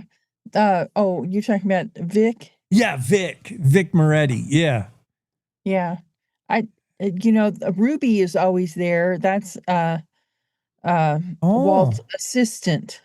Who plays Ruby? Do you know? What is her name? Off the top of my head, it's escaping me. Luann. Luann. I think it's Stevens. Okay. Yeah. And then A. Martinson's often there, but you never know who you're going to run into there. People show up who, had some part in the show. This time I bumped into the woman who was Katie Sackhoff's stand-in. Vic's stand-in was there. A woman named Rosie Palmer, and she's telling me the story.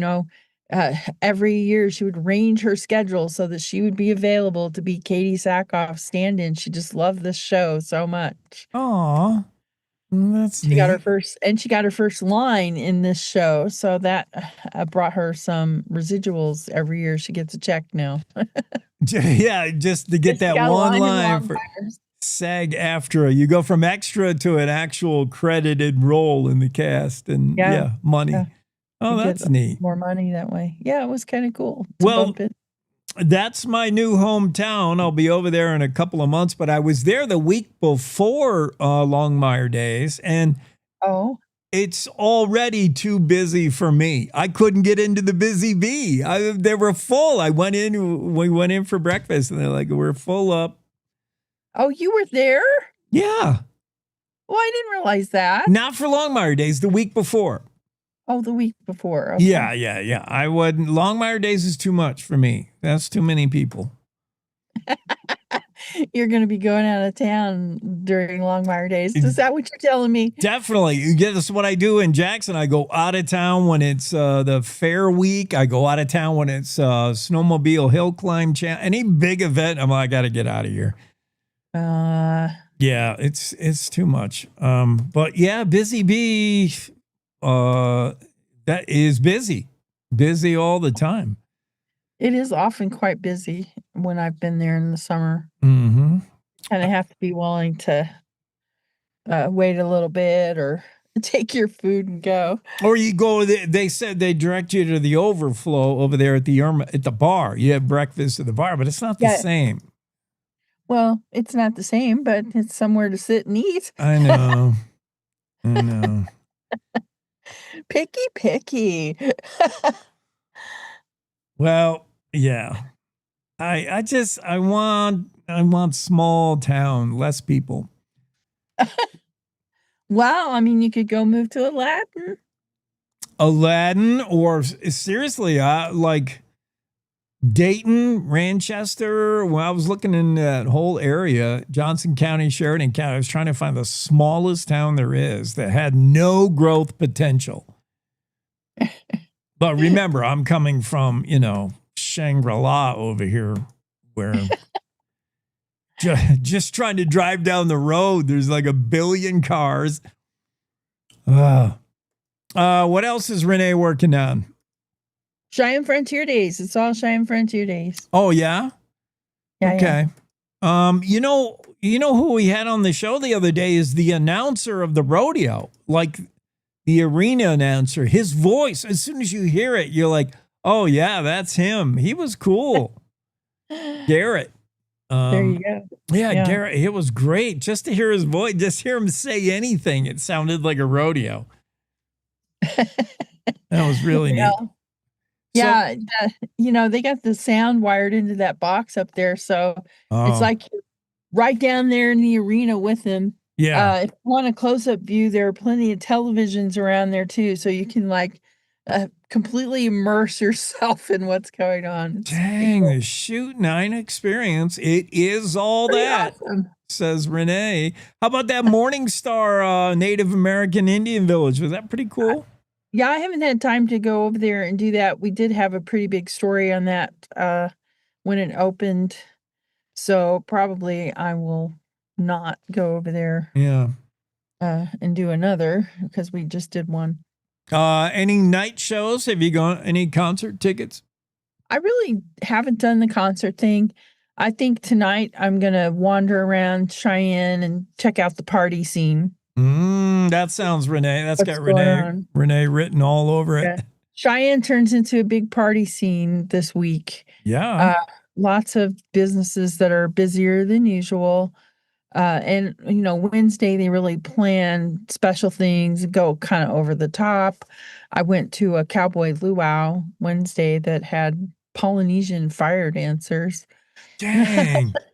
Cheyenne really does it up. I mean, estimated 100,000 extra people in that town for the 10-day event that is the daddy of them all, Cheyenne Frontier Days. See a lot of pretty good singer-songwriters who, instead of opening for an act at Cheyenne Frontier, they're just in some speakeasy. They're just in some club or saloon. You can see a lot of good performers anywhere.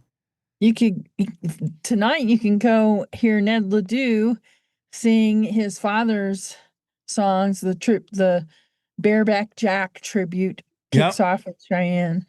I just read about that. Our buddy Rob Fair gave me the tip off on that. That's cool. Lot going on, and probably Renee is going to be there covering it all for Cowboy State Daily. Thanks, Renee. See ya. Have a good weekend. See you. Bye-bye.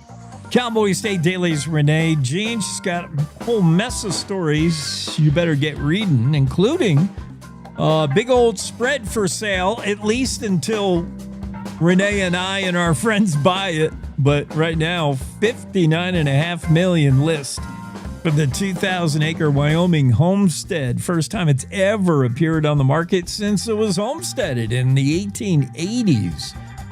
Bareback Jack does ride again. Ned Ledoux is launching a tribute to Dad Chris. That tour.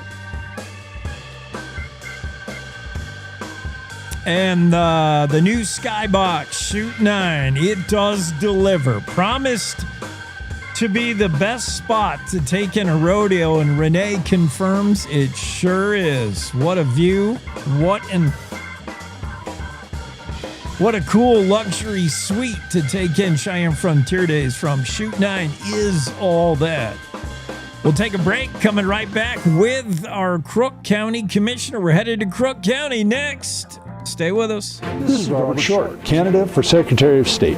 I've built businesses in Wyoming, served as an election judge, and worked diligently the past 11 years as a county commissioner to create collaborations and partnerships with stakeholders around our state and nation to benefit the people of Wyoming. As your next Secretary of State, you can count on me to put these skills to work for the benefit of you, the people of Wyoming. Vote Robert Short, Secretary of State. Visit shortforstate.com for more info, paid for by Short for State. This is the Cowboy State Daily Radio Network. Substance use disorder and addiction is so isolating. And so, as a Black woman in recovery, hope must be loud. The moment I chose hope was when I couldn't look myself in the mirror anymore. I did not recognize myself. Absolutely. So I'm so proud because I did not think I was gonna make it. And now, I get to call my mom and say I love her. I get to teach my son how to say, Mama, I love you. Yeah. So for me, hope in this moment, it is the thread that lets you know that no matter what happens, you will be okay. Judy.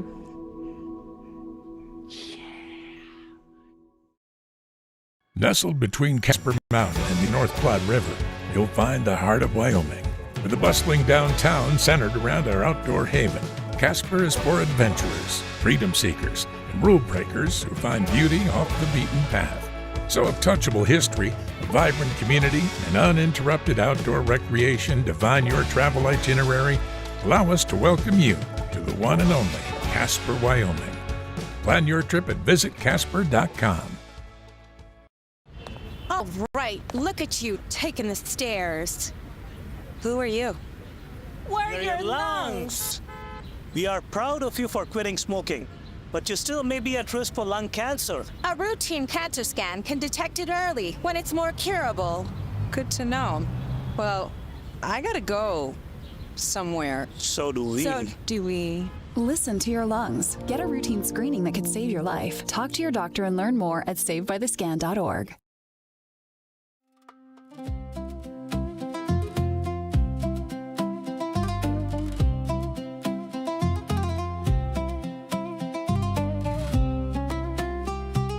Off to Crook County we go, and County Commissioner, Chair of the County Commission of Crook County, it's Fred Devish or Devish? Devish. So, I'm reading in the Cowboy State Daily the challenges Crook County has just trying to balance a budget and afford stuff. Certainly budget crunch. Crook County, whether it's the library or rural ambulance. Let's start with a rural ambulance story in the Cowboy State Daily. And it's just highlighting how all the counties in Wyoming are different. Crook County facing its challenges, paying the bills, Fred. Is a lot of this the property tax relief and that revenue stream getting pinched, or what is it in Crook County? I think you just did finish your fiscal year 27 budget. Where's all the money? Well, the cuts in the property tax are a big deal, especially to small counties like ours, and it hurts. One close to $2 million shortage, and you got to come up with that. Your larger counties with lots of minerals and businesses that contribute, pipelines, all the stuff that go on. We don't have those, so yeah, we get hurt worse by the property tax cuts, which nobody likes property taxes. Nobody likes taxes, period. So. Yeah, I get it. I think all of Wyoming has issues with healthcare, and especially the rural nature of Wyoming and healthcare, and getting an ambulance to anywhere in Wyoming. I still have this. I'm going to open it up and look at it. Response times in the state of Wyoming, and it's a map, and you'd be surprised how long you could expect to wait for an ambulance in some areas. Crook County certainly has a rural nature. I mean, outside of Sundance, the ambulance has to drive a good long way. Just distance is going to be an issue when it comes to getting an ambulance to a scene. Absolutely. We have 4 ambulance services in the county. Moorcroft has one, Hewlett has one, Pine Haven has one, and Sundance. And even at that, you could be an hour before you see an ambulance. There's some pretty long drives out. It's hard. And I don't think Crook County or Wyoming even are unique in that factor. The rural stuff is hard. It's hard to do. So. And then, Commissioner Devish, you add to the fact that, volunteerism is kind of on the down. I didn't know this. Certainly, there are many small towns where we know a majority of the fire department firefighters are volunteer. You hear the siren and you go. You see the bat signal and it's time to go. Your pager goes up. I didn't know it was also similar with EMS folks are also a large part volunteers. They have to leave their job when the call comes in. Yep, absolutely. It is volunteerism is crucial to both the fire and EMS. We don't survive without the volunteers. There are some that are attempting to pay per run and stuff like that, but the amount of runs in the whole county probably wouldn't be enough to make one service survive, but you can't have all your eggs in one area, and then the response time becomes 2 hours to get there. So it's a hard deal. Yep.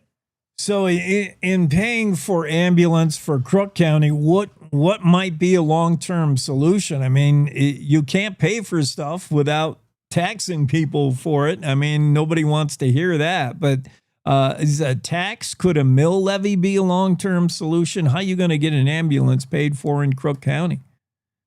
Well, that's tough. The ambulance, to buy an ambulance is somewhere between $350,000 and $500,000, depending on how you outfit it. The equipment isn't the big issue. It's the people. It's the bodies to get in the ambulance and make the run. And to make a living doing that, I don't think, that's a pretty tough deal. Sometimes you get 4 or 5 calls in a week, and then you might not get a call again for 10 days. It's very sketchy. You're not going to be an EMT and make a living without having another job or two. It's real tough. Yep. Also in the news in Crook County, if you're reading the Sundance Times, and I know everybody is, there was an impression that maybe why are the county commissioners hating on our library? That's not the case at all. Cuts had to be made somewhere, and the library took a good chunk. How did that work out? Did you get the message through? This is not about the library. This is about where can we make cuts? Exactly. We get whatever monies comes from the state, and then we have to do a budget and try and cover the essential services. And I don't know that, depends on how much you love your library, whether it's essential to you or not. If I want my road bladed, I want the road and bridge to be funded. If I want an officer to show up at a dispute at my place, I want the budget to be to where they can make that happen. Like everything else. I mean, it's a crappy choice. If we had tons of money, everybody'd be really happy. When being in government, when money's all over the place, that's a real fun thing. Right now, being in government is not very fun. No, not in Crook County yet. I think you're signing up for another term. How come? Are you running? You're running again this year, yes? I'm running a campaign right now for county commissioner. Absolutely. Yeah, there's more things than the library and the EMS. I mean, we are in conversations with the Black Hills Forest, the BLM. We got a Bridger pipeline coming through, the rare element resources up on Warren Peak. It's not like we don't have lots of free time to do everything in the world. I mean, there's a lot of moving parts happening in county government right now, and we're trying to get our voice heard. And sometimes it's kind of tough. Commission Chair Devish, let's give you, since you are a candidate for commissioner, let's give you one tough question here for a forum. What is the county number for Crook? It's one of my favorite counties, but I never see the number on the license plates. 18. Come on. 18. Of course. You know where this guy is probably going to be tomorrow night, Sundance Summer Night. It is tomorrow night. It's a big deal. I bet you're going to be there, Fred. Oh, yeah, I'm going to try to be there. I'm headed for up to visit with the people in Colony this evening. They don't have air conditioning in any building around Colony for us to have a forum. So we're going to Alzada, Montana to have a forum for government forum on that, which I'm glad they're doing it there. It's not that far away from Colony. Sunday is probably going to be looking at triple digits today and tomorrow, I'm sure. It's been hot up there in the northeast part of the state.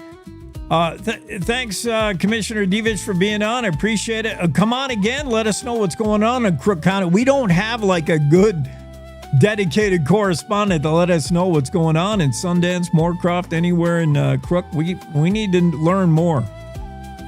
Well, I appreciate the time that I get to have the conversation. Hope it answered a few questions, and anytime I'm available. That's the job. Yeah. All right. Thanks for being on. Have a great weekend. Okay. Thank you. Cowboy State Daily Show continues here on a Friday. We'll get Rod Miller in the room next.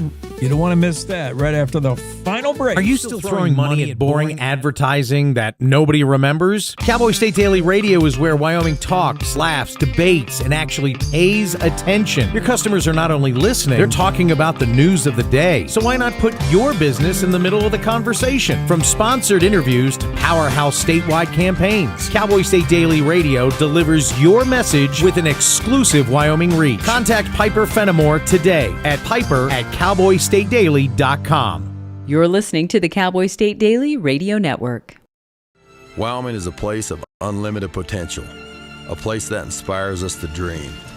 Since 2014, Wyoming Lotto has given back over $180 million to our great state through transfers, winnings, commissions, and more. Dollars that have gone directly into your cities, towns, and counties. Dollars that have changed lives and set dreams in motion. Thank you, Wyoming, for a legendary 10 years. We can't wait to dream up what's next.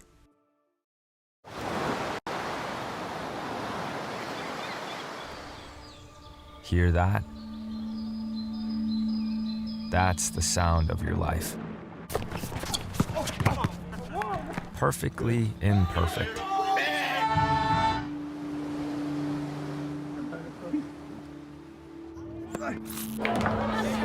Beating in rhythm to the world you've created.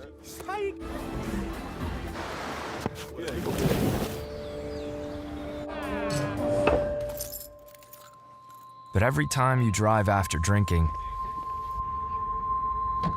the music gets drowned out. Your life sounds pretty great. Don't let a buzz ruin it.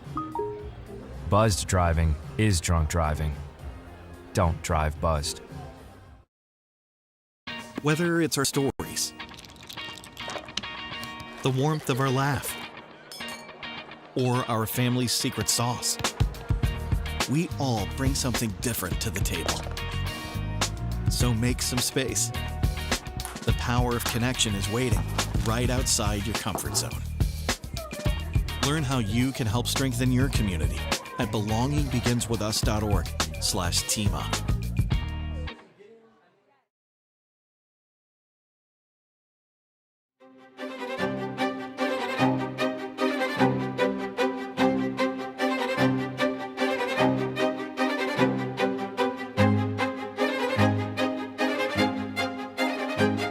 All right, we're back at it on a Friday. Cowboy State Daily Show with Jake. Rod Miller joins us for a lively discussion. What are you guys doing over there goofing around? We're on the air. No, we're live. We're right here. Where Hot mic, Rod. I want to talk about some of your latest columns, a couple of them anyway. The great fear of data centers. If you didn't think data centers were something to be scary about, well, rethink that. I'm reading now, breaking news. AOC herself has just introduced a bill that would regulate AI data usage until Congress can get a hold on how evil they are by studying the impact of data centers. AOC proposing a bill to regulate AI data use. It's all over the data centers that are the new great evil of the state. Well, I don't know if they're evil, Jake. They're no more evil than, coal mines or oil and gas wells or crossbred cattle or barbed wire. Any new thing is going to scare the crap out of people. So if she's doing that, more power to her. The point of my column was the old Ed Hirschler quote when he was faced with the exponential growth in the coal patch in the 70s. And people were freaked out, we're all going to die. And he said, growth on our terms. And the state came up with a framework to regulate those new industries, and we reap the benefits from them. So, if she wants to regulate AI and data centers, good. Rod Miller's latest column, if you read it, lions and tigers and data centers, oh my, some Luddites, by the way, planning a nationwide demonstration against data centers. It was interesting you brought up Governor Ed Hirschler, who was one of the greatest governors in history of Wyoming. Bill Sniffin and I mentioned Governor Hirschler out of the blue. It must be a Governor Hirschler kind of day, but he was the one who said growth on our terms, kind of mirrored by the latest we've heard from the governor's office today. Governor Gordon said data centers done the Wyoming way. So yeah, on our terms. Yeah. And here in Cheyenne, we got them all around us. And a few years ago, the legislature exempted data centers from the Industrial Siting Act, which was one of those state regulations passed back in the day. And the Industrial Siting Act kind of gets a handle on huge, big industrial developments, not only the impacts of a single coal mine or refinery, but the cumulative effects on the landscape. The legislature exempted data centers from that act as long as they are within land that the city has annexed or zoned. So if it's in a city limit, it's not subject to the Industrial Siting Act. And I think the legislature needs to take another look at that. It's like kind of like a backdoor way of getting out from under the thumb of our terms. The thing, data centers represent, obviously, artificial intelligence, AI. There's things to fear in both the output and input of data centers, which you concern in your column. You, I'm surprised to learn, are not that worried about the output side of things. In fact, you're embracing AI, an analog cowboy like you.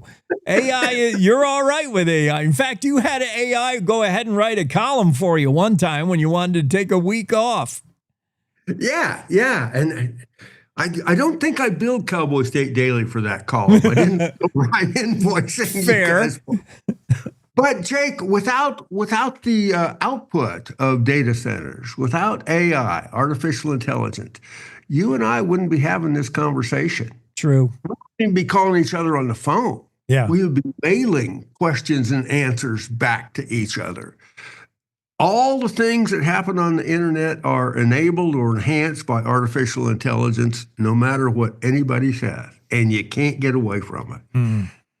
The funny thing, I got all this. I got some hate mail on that column from people who said, AI is evil and it's going to steal our souls and eat our babies, and they posted those comments on Facebook, and they couldn't have done it without AI. Right. There's kind of sort of an irony in this. We can't be hypocritical. Yeah, while we lambaste the whole thing, we're using it. I know it's silly. Was that column really written by whatever ChatGPT? You didn't write that. That one column. Yeah, the last one, and one a couple of weeks ago I did. But like there was a link in that column to one I did like a couple of years ago. Yes, that's what I mean. That I did not write that. I'll be darned, because it did have a lot of Rod-isms, kind of over the top with them. Yeah, the instructions I gave to it were, write a column, go back and read everything I've written, and write a column, kind of in my voice, and I'll publish it, and it did. Wow, that is kind of freak. Can we be sure that you're even you right now? Is this really Rod Miller? You can be sure of nothing, Jay. You just have to take my word for it. Another concern of data centers some people have, not necessarily the output. Let's face it, we all use AI today, and it's only beginning. But the input, and rightfully concerned with the consumption of water and energy of these data centers. Rightly concerned, yes. I share that concern. Okay. But both of those inputs are regulated by public entities. The state of Wyoming owns all the water in the state, and you can't build an irrigation ditch or drill a well or build a reservoir without a permit from the state. So AI data centers, if they want to use water to cool their engines off, they got to get a permit from the state.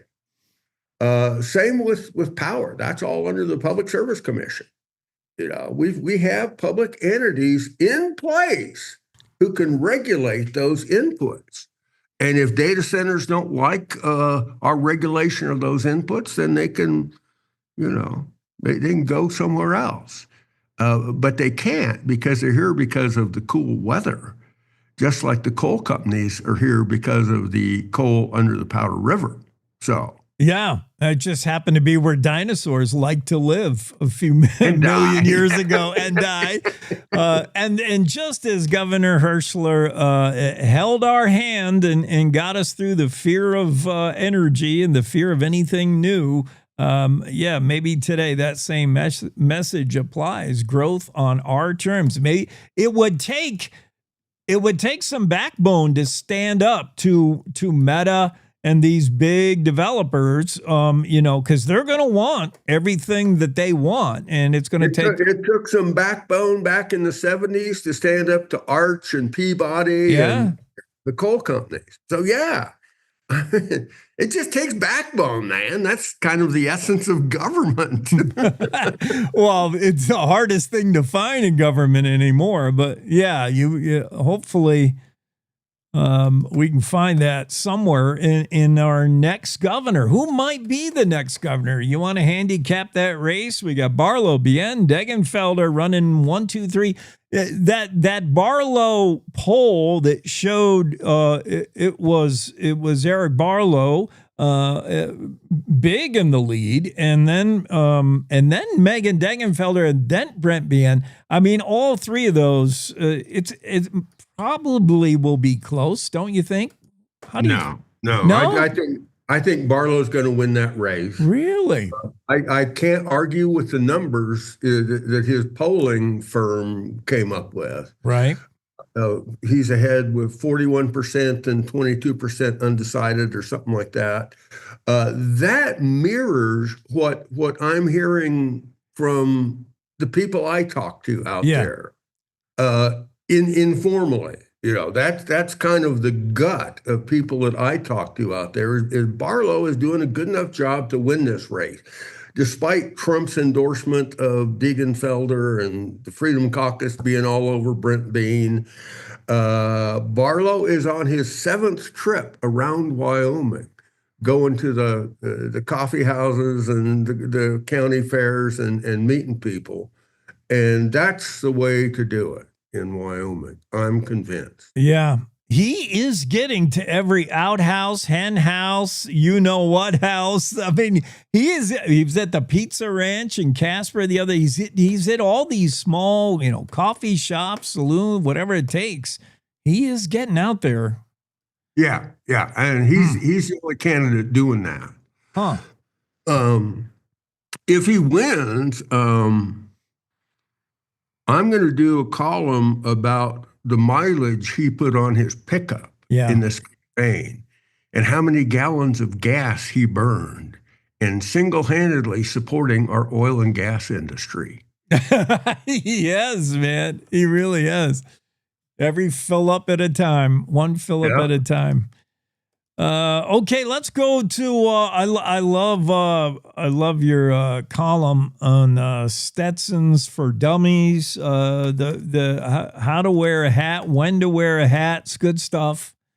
I screwed up. I was going to bring my dress up cowboy hat to show and tell. Oh, because it's got the Montana peak. It's a wider brim. It's just a beautiful piece of male headgear. But I forgot it. I'll bring it another time. I mean, one telltale sign that you're wearing a cowboy hat right and you deserve to wear one is you start putting in your own personalized dents and dings. It no longer has the, whatever, the rancher shape that it come off the rack with. You got yours peaked out. You got a little bit of a Montana Gus peak going, and I like it. Yeah. This is, as I mentioned in the column, a Stetson open road. It's got the 2 3/4 inch brim, taped edge, comes with the cattleman's crease, but I took that out because hipster Americana musicians are all wearing open roads now with the thumb curl and the cattleman's crease. Yeah. I've always been partial to a Montana peak. It's a really old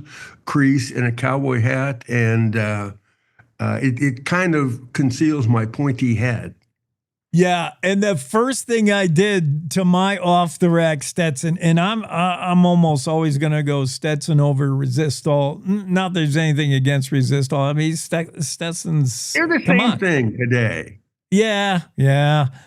First I'm going to get one is I'm going to change it from whatever Texas fold it come off with. I'm going to poke that Montana peak in that thing to make the rain run off. That's I like to do that too. And I have not gotten with this latest trend, which, a lot of cowboys and cowgirls, they get their cue on how to dress from rodeo, and everybody with the black hat now, Rod.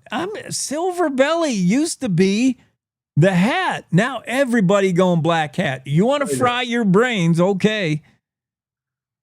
Yeah, it's top 40 country singers have done that to us. Made us think that black hats are cool, and the brim straight as a razor across here. Yeah. And boots with a square toe, for God's sake. Right. What are people thinking? You're never going to get that stabbed into a stirrup. Right. I mean, the whole point of it, having a little point on the toe is getting it into the stirrup and getting it out so you don't get hung up. Yeah. And I have to admit, though, I did go with this straight. I mean, because I take my cue from bull riders, and there was one year where every bull rider had this straight across brim, and then they taco folded it up abruptly at the sides. They got that from, I don't know, Keith Urban or Blake Shelton or Australian cowboys, drugstore cowboys that sings hip hop. Yeah.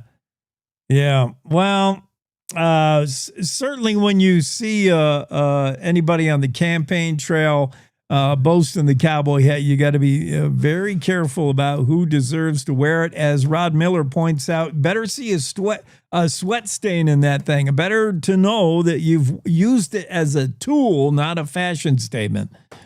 Yeah. If you want a fashion statement, I guess nothing beats an Honor Wyoming belt buckle. Oh, another subject altogether. Don't cosplay your cowboy. Be real. And certainly, here's the dead giveaway for me. It's not so much what kind of cowboy hat someone is wearing. I watch for somebody who breaks the rules of cowboy hat. And the biggest rule I see broke all the time. Maybe it's just a sign of the times, Rod, but gentlemen, you do not eat at a table. You do not sit at a table and eat with that cowboy hat on, especially if there's a woman present. Can't do it. Can't. Oh, only if Get there's it a off woman present. I will wear my cowboy hat when I'm having a steak with a bunch of dudes or something like that. But if there's a woman at the table, the hat comes off and you lay it down on the crown, and I've walked away and forgot them a couple of times. Yeah, and I don't know what the rule is for a cowgirl.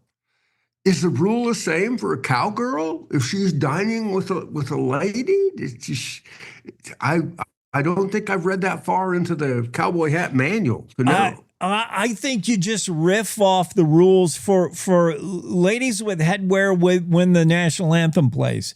They're not required to remove their hat, so I think they're okay keeping it on. Yeah. Women, God bless them, and rightly so. They get a little slack from us. So. Definitely. Hat on a bed, that's an old one. That just feels wrong to me. And not that I grew up in it, Rod, like you did, but there's something in my DNA where it doesn't look right. A hat on a bed, that bugs me. Well, I've always heard that if you put your hat on a bed, somebody's going to die. Yeah. It might be someone you know. Maybe some muffler repairman in Belgium who drops dead because you put a hat on a bed. So I don't do that. Yeah, I don't do it. And it's a humanitarian thing. You're looking out for your fellow man, watching where you put that hat. And definitely crown, upside down. How would you say that? Yeah. Crown down. Because you gotta take care of the brim, the fold. You can't just flap your hat down in any manner. You got to carefully set it down on the crown. Yeah. I think part of that is if you do that, set it down on the crown, some passerby can come by and glance inside your hat and say, "Yeah, that's a Stetson. That ain't a resistol." And I didn't know about your favorite place. Is it Paris Hatters in San Antonio? Oh my God! Jay. I didn't know about them. Oh, it is a hat store in San Antonio, Texas. Yeah, and it is built on ground that once was within the walls of the Alamo. Oh man! Yeah, the Mexican soldiers crawled over the Alamo wall around where Paris Hatters is. And the guy who runs this is a fellow named Abe Cortez, who is a maestro in fitting you with a Stetson. They have 3,000 hats in stock, so it's not a problem. And they've got a great hat tech who will shape it just like you want it. I bought half a dozen Stetsons from Abe, and he there's a picture on the website. He sold a Stetson to Shaquille O'Neal, and Shaq is standing up here and Abe's down here. And Abe, that's a generational. His dad owned it too, right? I mean, that's just long time. Yeah. I think it used to be a bar because it's like this long, narrow storefront, and way in the back room, there's a pool table that has to be 200 years old that they probably couldn't get out of there when they turned it into a hat store. And Abe and I shot a game of pool. It's got like 1 inch, one piece slate bed, 9 feet by 4.5 feet. Just a magnificent pool table. The balls drop into these little leather pockets. The table has like these lion claw feet. So I think that must have been in the original bar in San Antonio. Or just acknowledging that you need to kill a little time while the Mad Hatter's got the steam machine going and he's putting that new fold in your hat. You want to shoot a game of 9-ball while you're waiting. All right.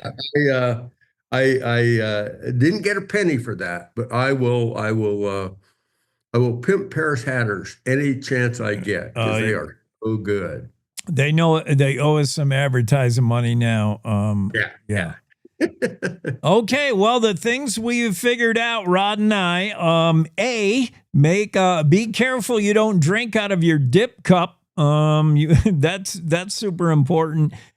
B, it's always good to trust, but trust in good faith. Be smart about it. Nobody ground ties their trusty cow pony during a fireworks display. Trust is great. And the great enemy of the state is not the data center, it's cheatgrass. Take all these things to the bank from Rod and I. I always learn so much when I talk to you. Thank you. Don't ground tie your pony in a fireworks display. Yeah, trust, but keep your pocket knife sharp. Yeah.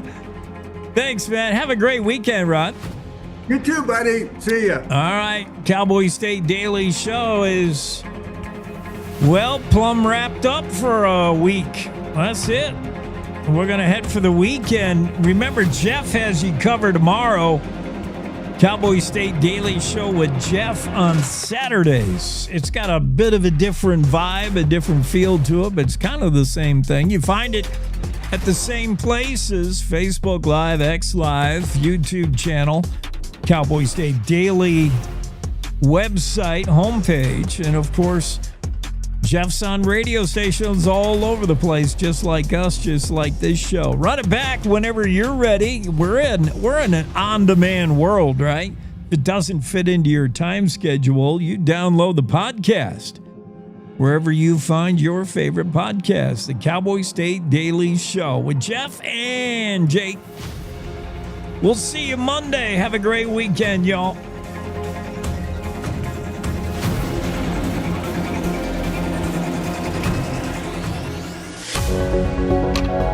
Good morning. This is the Cowboy State Daily Morning Show with Jake. The new way Wyoming wakes up.